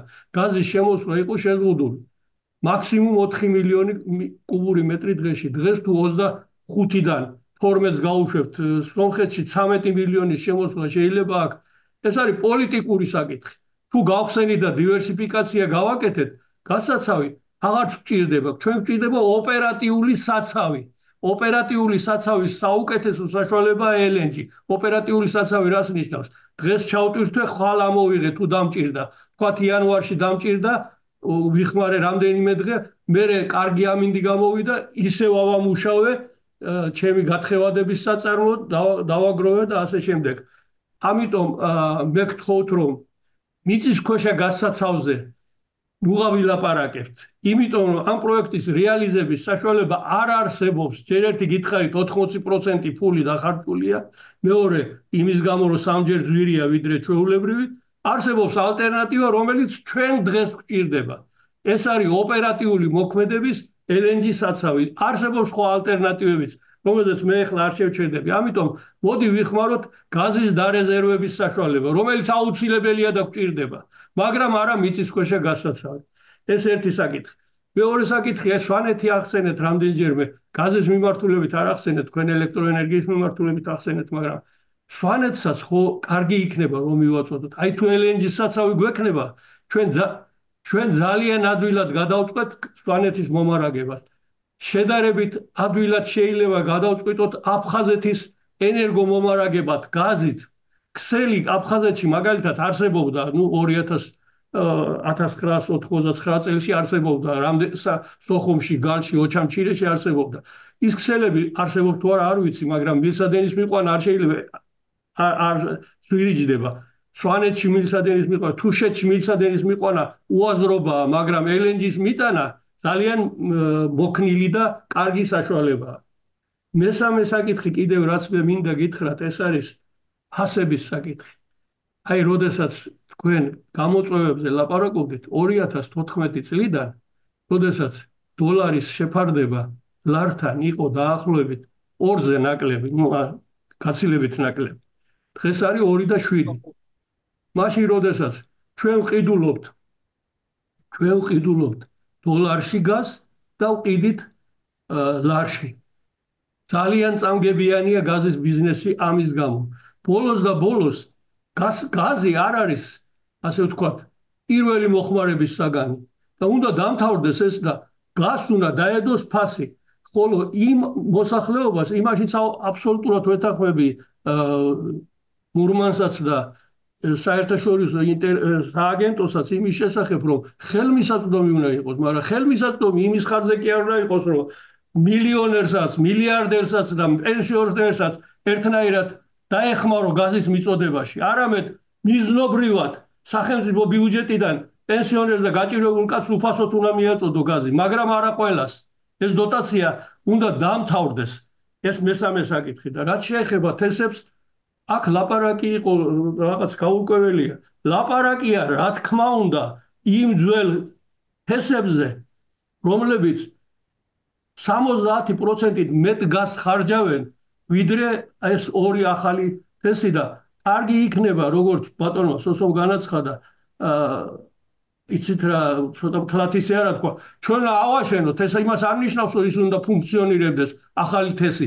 აი მესამე თესის აშენების ლაპარაკი რომ იყო კომბინირებული ციკლის, მე ვფიქრობ, რომ უნდა აშენდეს. ეს იმას არ ნიშნავს, რომ მთელი წლის განმავლობაში უნდა მუშაობდეს, მაგრამ გარკვეული მიზნებისათვის ეს კარგი იქნება.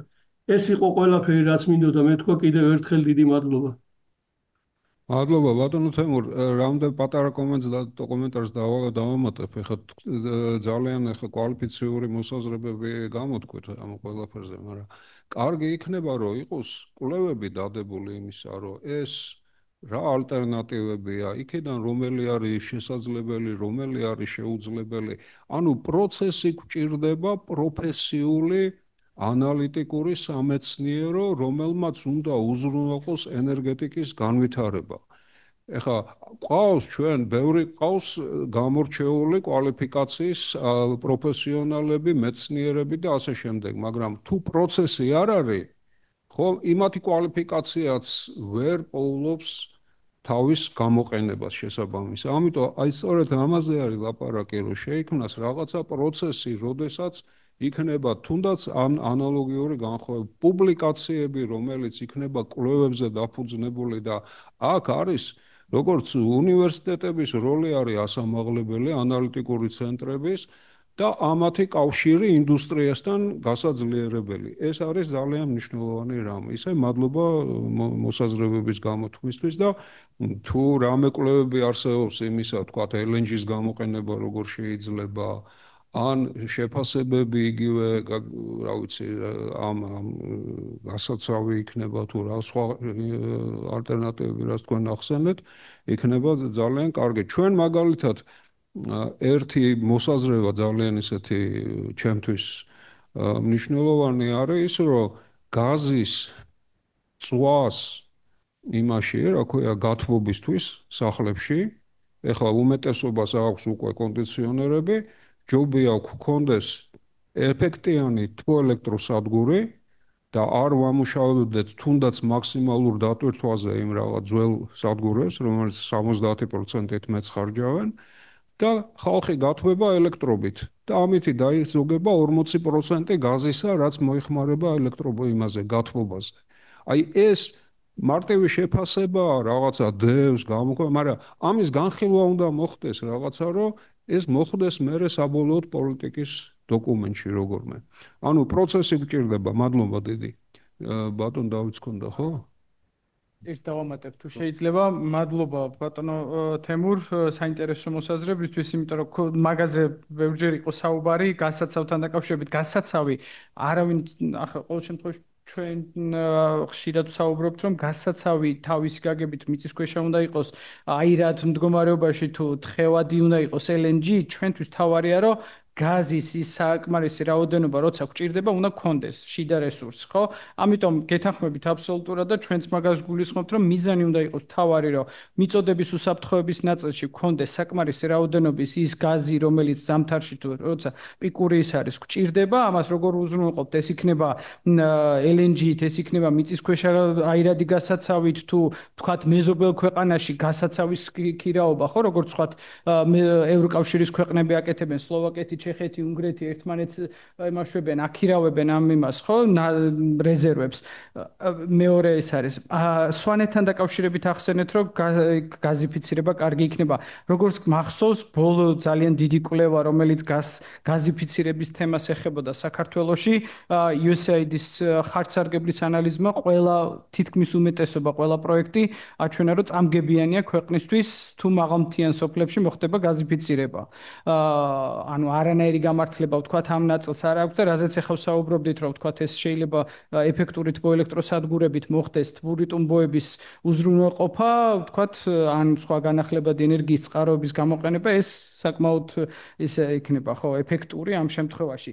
და ხო, როცა საუბრობთ ზოგადად აი ეს მიღწევაზე, იმპორტი, ექსპორტი გავაკეთოთ, შიდა რა რესურსები გავაკეთოთ, სისტემური ხედვა, რაზეც საუბრობდა ახლა თქვათ ბატონი მურმანი, რომ ის ყველა ინდიკატორი გავითვალისწინოთ, მათ შორის უსაფრთხოების, ეკონომიკური, ეროვნულ უსაფრთხოებასთან მიმართებაში და ასე შემდეგ, ეს ერთიან ჭრილში უნდა იქნას, თქვათ, განხილული, ხო?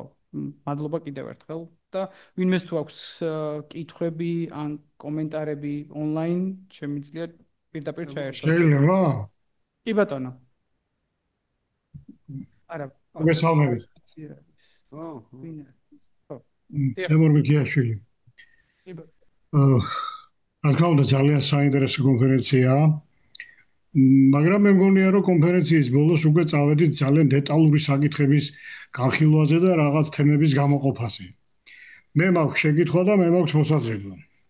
შეკითხვა ჩემი ასეთია. შეიძლება თუ არა რომ ის ადამიანები, ვისაც გონია რომ არ არის საჭირო რაღაც ეს ანალიტიკური ცენტრი, დავარწმუნოთ იმაში რომ ეს აუცილებელია. პირველი, ამისათვის ალბათ საჭიროა რომ ვინმე წარმოადგინოს თუნდაც მიახლოებითი ეკონომიკურ ენერგეტიკული პროექტის რამოდენიმე სცენარი. სადაც იქნება რომ აი ასეთი განვითარება ჯდება ამდენი, ისეთი განვითარება იმდენი და ასე შემდეგ. შეიძლება ეს გახდეს კარგი თქვა ტრიგერი, რომ ყველასთვის გასაგები იყოს, რომ ამ ყველაფერს ჭირდება არა მარტო ტექნიკური შეფასებები და რაღაც სოციალური მიზეზების მოპოვება, არამედ ჭირდება რაღაც ეკონომიკური გაანგარიშებები. და მეორე უფრო დეტალურია. აი რაც თბური ტუმბოების გამოყენებას ეხება.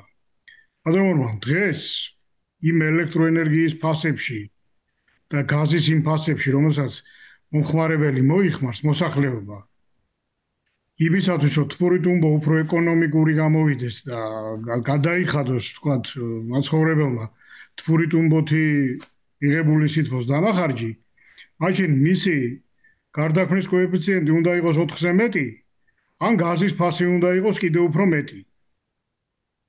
ამიტომ ამ წუთში არა, რამდენადაც გინდა გლობალურად კარგი იყოს.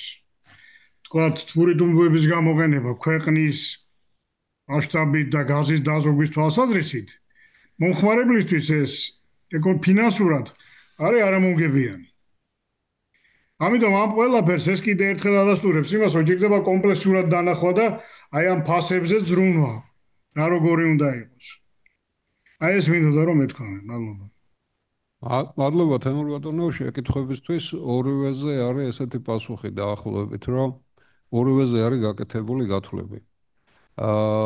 პირველი ჩვენ გავაკეთეთ არ მახსოვს 4 წელი 5 წლის წინ ხარჯსარგებლიანობის ანალიზი გავაკეთეთ USAID-ის პროექტით, სადაც ავდექით და გავთვალეთ რა უნდა დაჯდეს ერთი ანალიტიკური ცენტრი რაღაცა 9-10 კაცის შემადგენლობით, თავის დამლაგებლიან ასე შემდეგ ხელფასებიან და ოფისიანად და დაახლოებით შევაფასეთ რა შეიძლება სარგებელი ამან მოიტანოს თუ კი მოусმენენ. ხო და ნუ გამოგვივიდა 1.400-თან ან 1.600-თან ესეთი ინტერვალი. შეიძლება შეგვეშალა 100 ჯერ. მაგრამ 1.5-თან მაინც რჩება ამ შემთხვევაში. თუ კი 100 ჯერ შეგვეშალა. ნუ 10 ჯერ თუ შეგვეშალა 1.50-თან. ეს გათვლა მიუტანეთ ფინანსთა სამინისტროს, იმიტომ რომ ენერგეტიკის მაშინ ენერგეტიკა იყო შეიძლება სამინისტროს მხარდაჭერა ამას და გაგება ქონდა, მივიტანეთ ფინანსთა სამინისტროს, რომელიც ბიუჯეტს იმაშვება, ძალიან ყურადღებით მოგვესმინა ორი დეპარტამენტის უფროსმა. ხო და ძალიან კმაყოფილები იყვნენ. აი ეს იყო შედეგი. რაც შეეხება თბურტუმბოების გამოყენებას, მოგეხსენებათ, რომ ყველა ბიზნესი თბება თბურტუმბოებით, იმიტომ რომ ფულს ითვლიან და იმიტომ რომ მათი ტარიფები არის განსხვავებული. ამის გათვლაც გვაქვს გაკეთებული. მოსახლეობას რა უჯდება იმას რა კი არა და თავისი ფინანსური მოდელიც გვაქვს ამისი გაკეთებული. მაგრამ ის დასკვნა, რასაც მე ვახმოვანებდი, მაინც რჩება რა. თუ გექნა ეფექტიანი თვალელექტროსადგური პიგზე, ანუ ყველაზე მეტი მოხმარების პირობებში, თუ მაინც ეფექტიანი ხარ, ხო? და გადახვალ გათბობის სისტემებს გადაიყვან იმაზე, სადღაც 40%-მდე ზოგავ იმას რა ქვია გაზს დღეს იმედი მქონდა რომ სემეკიდან იქნებოდა ვინმე ან შეიძლება ონლაინ არის ვინმე ჩართული ან იმედია რომ მოისმენენ ამას მერე იმიტომ რომ ჩვენ აი ბატონი ნუგზარბერიძე ამას ჩვენ მერე განვათავსებთ ამ ჩანაწერს ინტერნეტში და იქნება შესაძლებლობა ამის მოსმენისა აი რამდენიმე ჯერ ფაქტიურად გაჟღერდა სემეკის კომპეტენციის საკითხები, რომელსაც ყურადღება ჭირდება. მე ვიცი, რომ აი სხვათა შორის აი მინისტრთან შეხვედრაზე გაჟღერდა ისიც, რომ წლის ბოლოს იგეგმება ტარიფების გადახედვა. ხო და შევხედოთ, რამდენად გაჯანსაღდება ეს ტარიფები.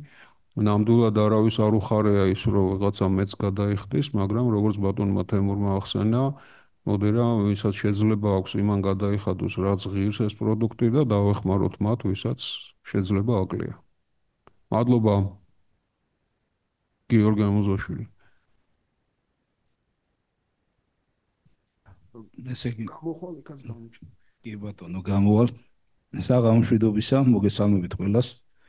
ძალიან საინტერესო სემინარი არის ბატონო მურმან, დიდი მადლობა თქვენ და თქვენს გუნდს.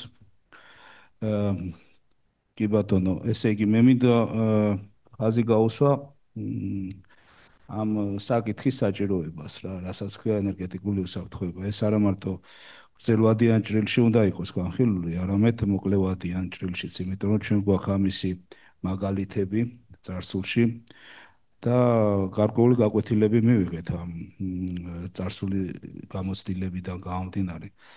ჩემი ოპერატიული საქმიანობა ითვლის 2 ათეულ წელიწადს, მქონდა რამოდენიმე პაუზა, როგორც პროექტ მენეჯმენტის კუთხით, ასევე თქვათ სხვადასხვა სამენეჯერო პოზიციებზე და სხვათა შორის განსადანავთობის საერთაშორისო კომერციულ ორგანიზაციაშიც.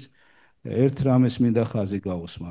დღესდღეობით მიუხედავად იმისა, რომ გლობალური დათბობის ტენდენციებია და ეს კიდევ საკამათო ხდება სხვადასხვა სამეცნიერო დონეებზე, ხო?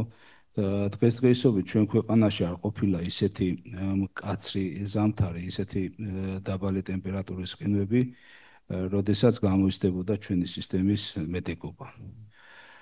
მე პირადად 8 წელია უკვე ხელმძღვანელობ ოპერატიულ მიმართულებას საქართველოს სახელმწიფო ელექტროსისტემაში და როგორც იტყვიან მიდევს პულსზე ხელი და რამოდენიმე შემთხვევას გამოყოფდი ჩემი განვლილი გამოცდილებიდან გამომდინარე. ხაზი რო არ გაუსვათ 2006 წლის იანვარში, მაშინ მე გარდაბნის აერტურბინულ სადგურზე მუშაობდი და ძალიან ცუდი შედეგები იყო და მაშინ იყო გარდაბანში -20, -25 გრადუსი ყინვა. მაგრამ აი უახლოესი ისტორიიდან გამომდინარე გეტყვით, რომ როდესაც 2020 წელი დგებოდა, ზუსტად ბედობა დღეს იყო, გაზის მიწოდება შეწყდა აზერბაიჯანის მიმართულებიდან. და იძულებულები გავხდით, მაშინ შეიძლება ბატონ თემურს ახსოვდეს, რომ გაზის აღება მოგვეხდინა ჩრდილოეთ სამხრეთის დერეფნიდან, საიდანაც ეწოდებოდა სომხეთს, ასე ვთქვათ, გაზი და ჩვენ მოგვიწია რამოდენიმე თბოსადგურზე სიმძლავრის შემცირება, რომ რეჟიმი დაგვეჭირა მომხმარებელი ამ წინა საახალწლო პერიოდში კი არა და ახალ წლების პერიოდში არ გამორთულიყო. და მეორე კიდევ ხაზს გავუსმევდი, რომ ეს მოხდა 2021 წელს, როდესაც ენგურის გვირაბის რემონტი მიმდინარეობდა იანვრიდან აპრილის ჩათვლით. მაშინ, როდესაც ზუსტად მარტის თვეში მოსალოდნელი იყო დაბალი ტემპერატურები, ზუსტად მაშინ განახორციელეს ჩრდილოეთ სამხრეთის მილსადენზე რემონტი სტავროპოლის მხარეში, თერგის გადაკვეთაზე და ამანაც გამოიწვია ძალიან დიდი პრობლემები. მოგვიწია ყველა თბოელექტროსადგურის გაჩერება და იმპორტის შემოტანა მეზობელ ენერგო სისტემებიდან. მე ამას გიყვებით ტექნიკურ გადაწყვეტილებებს. თუმცა როგორც ბატონმა მურმანმა აღნიშნა, ეს ენერგეტიკული უსაფრთხოება დგას ტექნიკურ გადაწყვეტილებებზე მაღლა, როგორც არის ეკონომიკური და პოლიტიკური. იმისათვის, რომ ჩვენ აი ახლა ზამთრის პერიოდში შევდივართ, რომ ვიყოთ მომზადებულები, საჭიროა ესე გრძელვადიანი ხელშეკრულებები მეზობელ სისტემებში. აქედან დამსწრე საზოგადოება დამისვას კითხავს, ხო გაქვთ თქვენ ავარიული ხელშეკრულებები, თქვათ, ადვილად არის შესაძლებელი კომერციული ხელშეკრულებების დადება იმპორტზე, მაგრამ ექნება კი მეზობელ ქვეყანას ის ენერგია, რომ მოგაწოდოს შენ გაჭირვების პერიოდში. ექნება კი იმ რაოდენობის გაზი, რომ მოგაწოდოს. მე ეს ხო არ ვიცი. რო დამჭირდეს და უარი მივიღო, რა უნდა ვქნა? უნდა განვახორციელო შეზღუდვები, ხო? აი ეს საკითხი არის გადასაჭრელი. გრძელვადიან ჭრილში. რომ მოხდეს შეთანხმება მეზობელ ქვეყნებთან, ავარიულ სიტუაციებში ურთიერთდახმარების კი არა, ეს შეიძლება 5 დღე გაგრძელდეს 4 დღე. გრძელვადიანში რო იყოს, თქვა დაბალი ტემპერატურები რა პოლიტიკური, ეკონომიკური გადაწყვეტილებები უნდა იყოს მიღებული თორე. ტექნიკურად ყველაფერი მართვადია. დავიწყებთ შეზღუდვებს, თქვათ, გამორთავთ ინდუსტრიულ ნაწილს, ჩავსვათ გრაფიკში მომხმარებლებს, მაგრამ ეს გამოიწვევს უკმაყოფილებას. ჩვენ ხო ამისთვის არ ვართ ახლა ესე გავაკეთოთ. ამიტომ ეს უფრო მეტია, ვიდრე აი ამ დონეზე განსახილველი და ტექნიკურ ჭრილში განსახილველი. დიდი მადლობა კიდევ ეს მინდოდა დავიფიქსირებია, რაც შეეხება რომ სტრატეგია უნდა იყოს საწყის ინფორმაციებზე დაფუძნებული, როგორც იქნება ეს 10 წლიანი გეგმა, ვადები ინფრასტრუქტურულ პროექტების და კიდევ ჩემი კომენტარი მინდა დავასრულო იმით, რომ აუცილებელი არის წყალსაცავიანი ჰიდროელექტროსადგურების მშენებლობა. აუცილებელი არის დამაგროვებელი ბატარეების პროექტების მშენებლობა, იმიტომ რომ ჩვენ ახლა თავი უნდა ჩავთვალოთ როგორც კუნძულმა, როგორც ჩავთვალოთ, რომ ვართ ირლანდია. და არ გვაქვს სახმელეთო კავშირი არავის.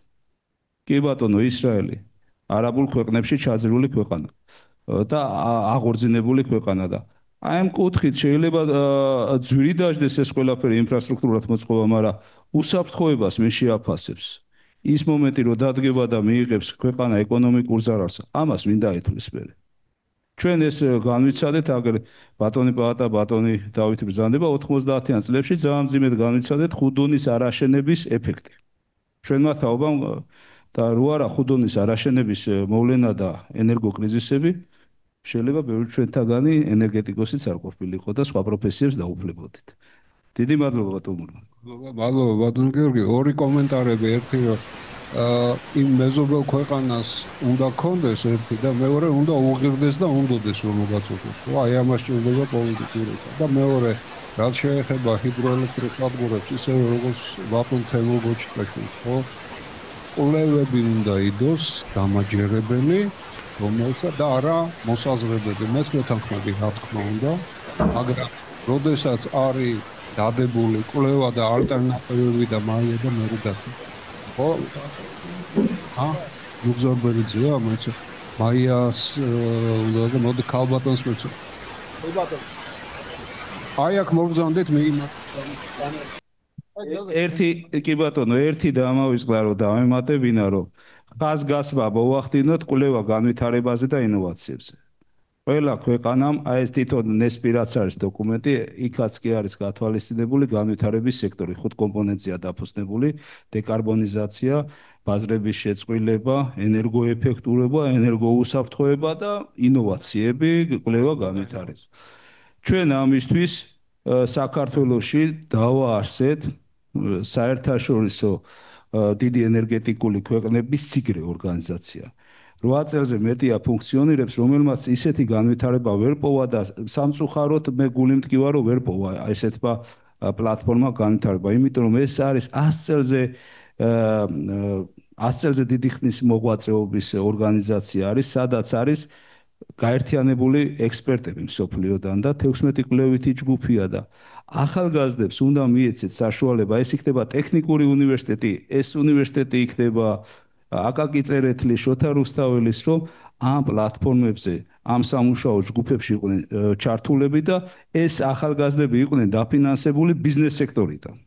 ეს სტუდენტები იყვნენ მხარდაჭერილი, რომ იმუშაონ ამ სამუშაო ჯგუფებში, მიიღონ გამოცდილება ამ საერთაშორისო ექსპერტებთან მუშაობით. იმუშაონ ისეთ საკითხებზე, როგორიც არის თუნდაც მწვანე წყალბადი იქნება, ბატარეების სისტემა იქნება, კომპოზიტური მასალები იქნება ელექტროსადენებისთვის თუ ასე შემდეგ. და აი ვფიქრობთ, რომ ჩვენი კომპანიის ხელმძღვანელის მჭიდრო მხარდაჭერით, რომელსაც აქვს გამიზნული, რომ მჭიდრო ხიდი აიგოს ტექნიკურ უნივერსიტეტსა და სხვა ისეთ უნივერსიტეტებს შორის, რომ შემდგომ მომზადეს კვალიფიციური კადრები სექტორისთვის. და კი არ მოხდეს ეს გადინება კადრების და მიმობნევა და სხვა ქვეყნებზე რომ მუშაობენ ახლა ჩვენი პროფესიონალები და ესე კი არ მოხდეს. ჩვენი ქვეყნისთვის მუშაობდეს, ჩვენი ქვეყნის განვითარებისთვის მუშაობდეს. დიდი მადლობა ბოდიში და ქალბატონო მაიკო უკაცრავად გამი. არა, რას ბრძანებთ, მაია მელიქიძე გრედა, უპირველეს ყოვლისა უღრმესი მადლობა. ძალიან დიდი მადლობა ბატონო მურმან. მოკლედ ყველაზე მეტად მიჩის კამერასთან მუშაობა და მეტყობა ალბათ.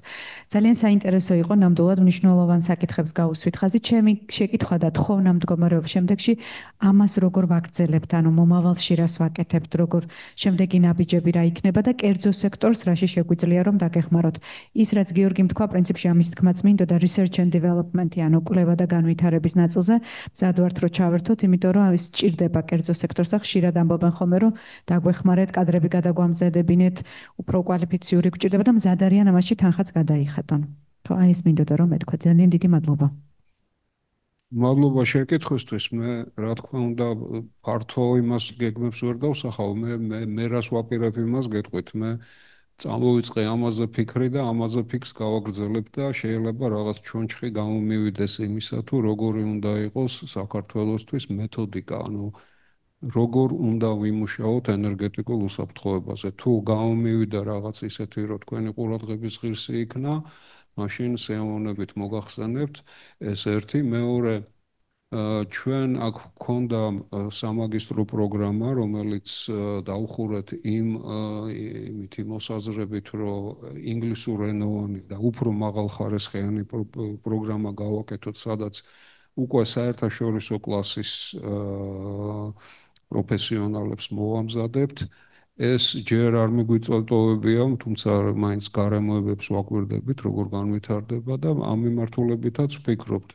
მესამე მიმართულება ჩვენ აქ ვფიქრობთ და ვამზადებთ გარკვეულ პუბლიკაციებს იმისთვის, რომ დავეხმაროთ სექტორში მომუშავე პროფესიონალებს, რომ უკეთესად გაეცნონ ტექნიკურ მხარეს ენერგეტიკული სისტემისა და აქაც გვინდა უკვე მე ვთხოვოთ შეიძლება აი ბატონი დავითსაც ველაპარაკე ამაზე, რომ გარკვეული შეიქმნას ეგეთი საბჭო ტექნიკური, რომელიც ამ წიგნის, რომლის მომზადებასაც ვეწევით, მე უკვე ტექნიკური ექსპერტიზა გაუკეთოს და დახვეწოს კიდე ტერმინოლოგიურად, კონცეპტუალურად და ასე შემდეგ და რა ვიცი, რამდენი მიმართულებით ჩვენ ვმუშაობთ და დანარჩენები მე თავისას სიტყვიან ალბათ კიდე გააგრძელებენ. ბატონო დავით, თქვენ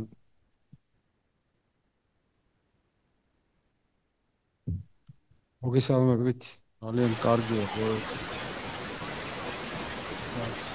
გაგზელდა ეს სემინარების ციკლი და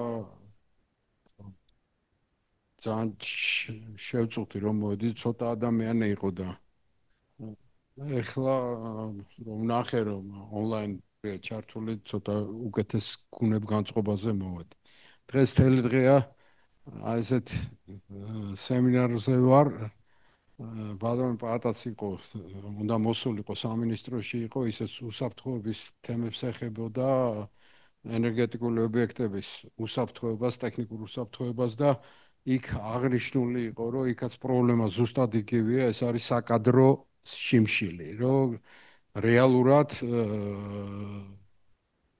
ძალიან სამწუხაროა რომ პროფესიონალები ძალიან ცოტაა და ნაკადიც ახალგაზრდების არის ძალიან მცირე. დღეს პლატონ ნუგზარის ჩემს მერე გამოვა და ერთად ვიყავით იქა და მე ვკითხე მოხსენებელი ძირითადი იყო ვალენსიის ტექნიკური უნივერსიტეტის წარმომადგენელი და მანაც მითხრა რომ ესპანეთშიც დაახლოებით იგივე პრობლემა აქვს. და საერთოდ ევროპაშიც რატომღაც აი ტექნოლოგიური მიმართულებები აღარ იყო პოპულარული და ეს ქვეყნებზე აისახა ის 28 აპრილის ელექტროენერგეტიკული კოლაფსი რაშიაც ესპანეთი პირველ რიგში პორტუგალია და ნაწილობრივ საფრანგეთი ჩავარდა აი იმ დასკვნაში კონფიდენციალური დიდი ნაშრომი იქ პირდაპირ წერია რომ საკადრო შიმშილმა ესპანეთში ტექნოლოგიური მიმართულებით რომ ხალხი აღარ მიდიოდა ეს იყო ერთ-ერთი და სხვათა შორის საკადრო პოლიტიკაშიც რომ დანიშვნები იყო არასწორად განხორციელებული და ეხლა არ გავაგრძელებ. და დღესაც ფაქტიურად იგივე საუბრობთ რომ შიმშილია ტექნოლოგიური და სხვათა შორის იგნასიუმ პროფესორი ვინც იყო იმან მითხრა რომ ყველაფერში ჩინეთს უნდა მივბაძოთ, იმიტომ რომ ჩინეთში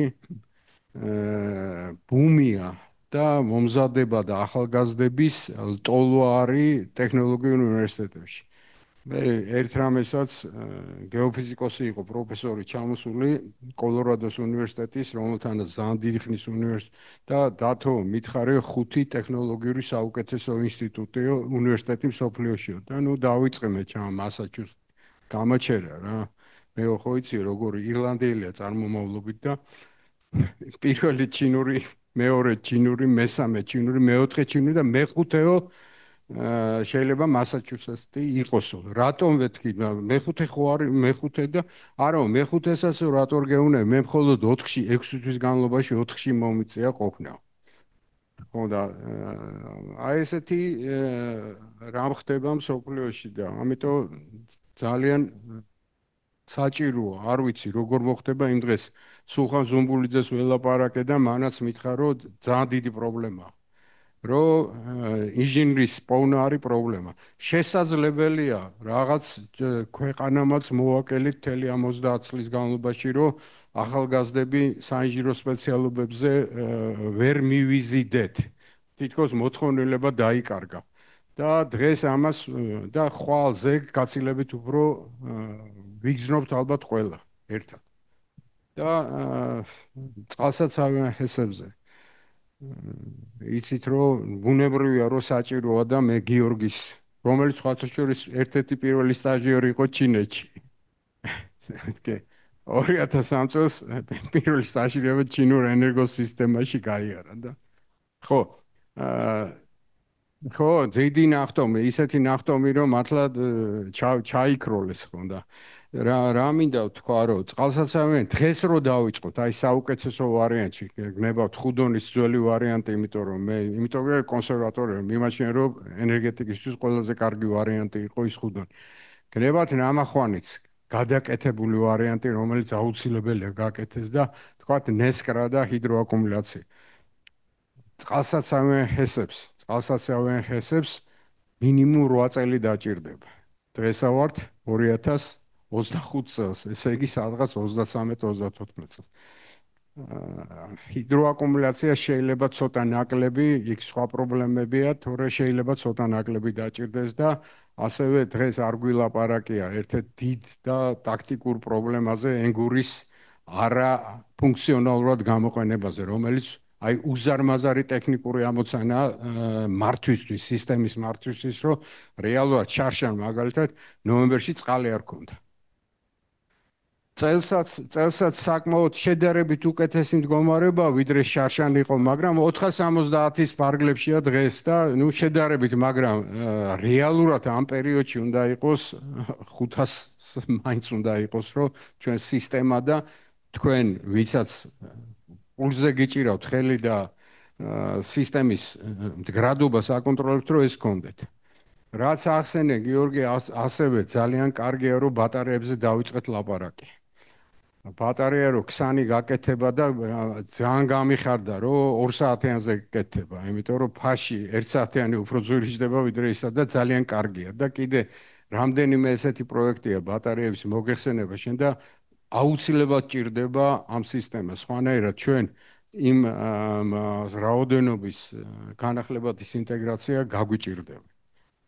რაც შეეხება ბატონ თემურა ბძანა და აბსოლუტურად სოლიდარული რომ უნდა გახდეს აი გადაფასება უნდა მოხდეს და ჩვენ LNG-ზე ალბათ უნდა წავიდეთ, იმიტომ რომ ბევრად მობილურია, ბევრად სწრაფად შეგვიძლია გავაკეთოთ და კიდე თქვენ იმაში პაატას გთხოვე რომ უნდა და ეკითხა ნავთობპროდუქტების საცავების ნაკლებობა გვექვეყანაში მე რამდენად მოცულობები რამდენია დაახლოებით არ ვიცი მე ხო კი ბატონო არა დავამთავრე ხო და დანარჩენი რომ ეს რომ კომპლექსური ამოცანა ენერგეტიკული უსაფრთხოება და რაღაც უნდა გაკეთეს ამ მიმართებაში ამათშიაც ძალიან საინტერესოა და მადლობა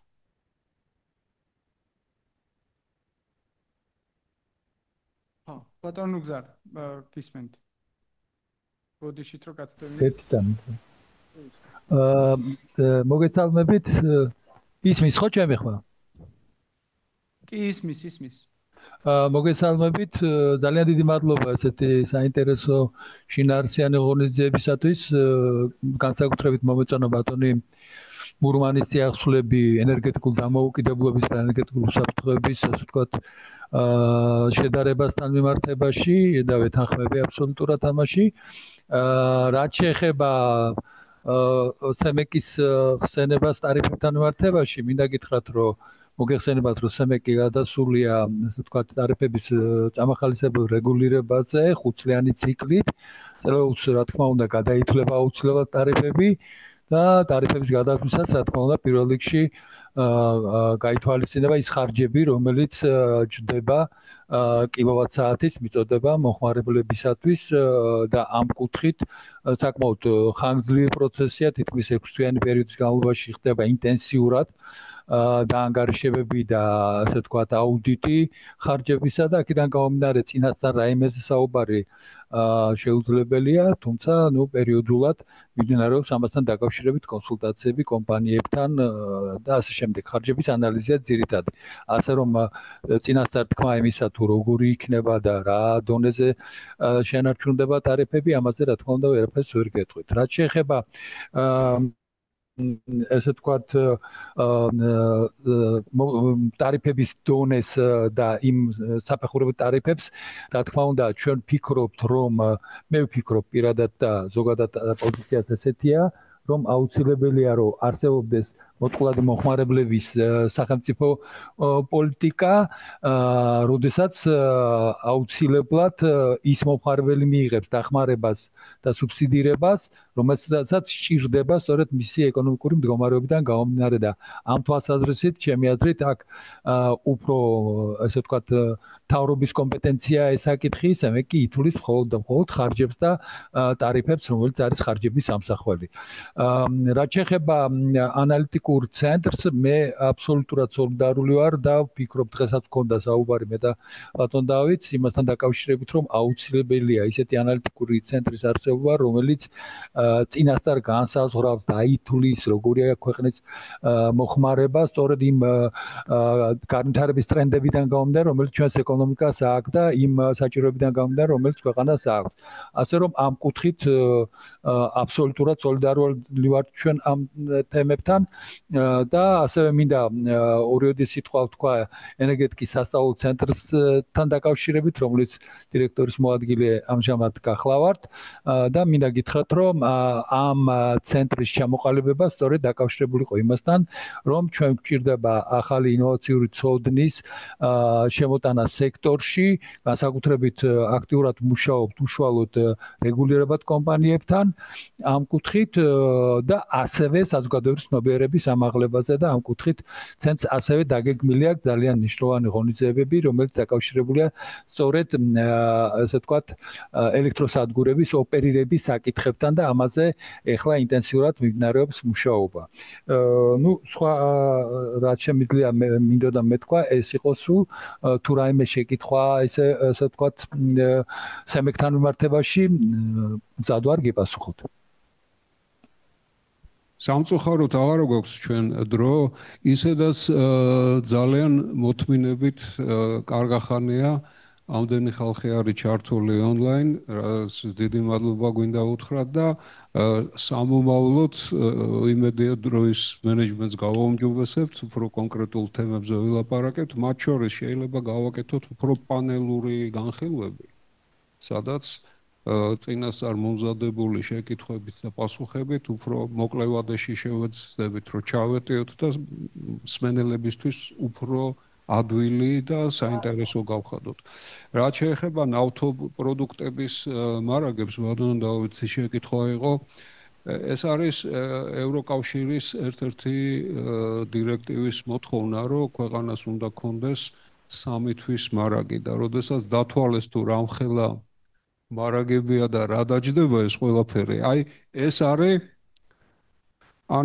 ანუ უყურე ეხლა რაც აქვთ ხო აი ამ ნავთობ კომპანიებს არ ვიცით მაგრამ მე მგონი ამათ აქვთ 2 კვირის მარაგი და წარმოიდგინე ეხლა 3 თვის მარაგი რო გააკეთო ეს რამხელა სახელმწიფო აპირებდა მათთვის დაკისრებას ამის ხო და ჯერ ერთი რა დაჯდება და მოკლედ ამის განხორციელება არის ერთ-ერთი დასაფიქრებელი თუ როგორ შეიძლება ამის გაკეთება ისე რომ აზრი კონდეს მართლა ამის გაკეთებას რაც შეეხება ჰიდროსადგურებს მართლა შეიძლება ამაზე დაფიქრება ოღონდ კიდევ ერთხელ ვიმეორებ როგორც შეეხება აი ბატონ თემურ გოჩიტაშვილის ნათქვამს წყალსაცავიანი ეს უნდა ემყარებოდეს კვლევებს ანგარიშებს გათვლებს და მაშინ იქნება დამაჯერებელი მოსაზრებები ეხა სამწუხაროდ არა მოსაზრებები მეც მაგ და გეთანხმებით მაგრამ სხვაებიც უნდა დავაჯეროთ და ეგ იქნება სწორი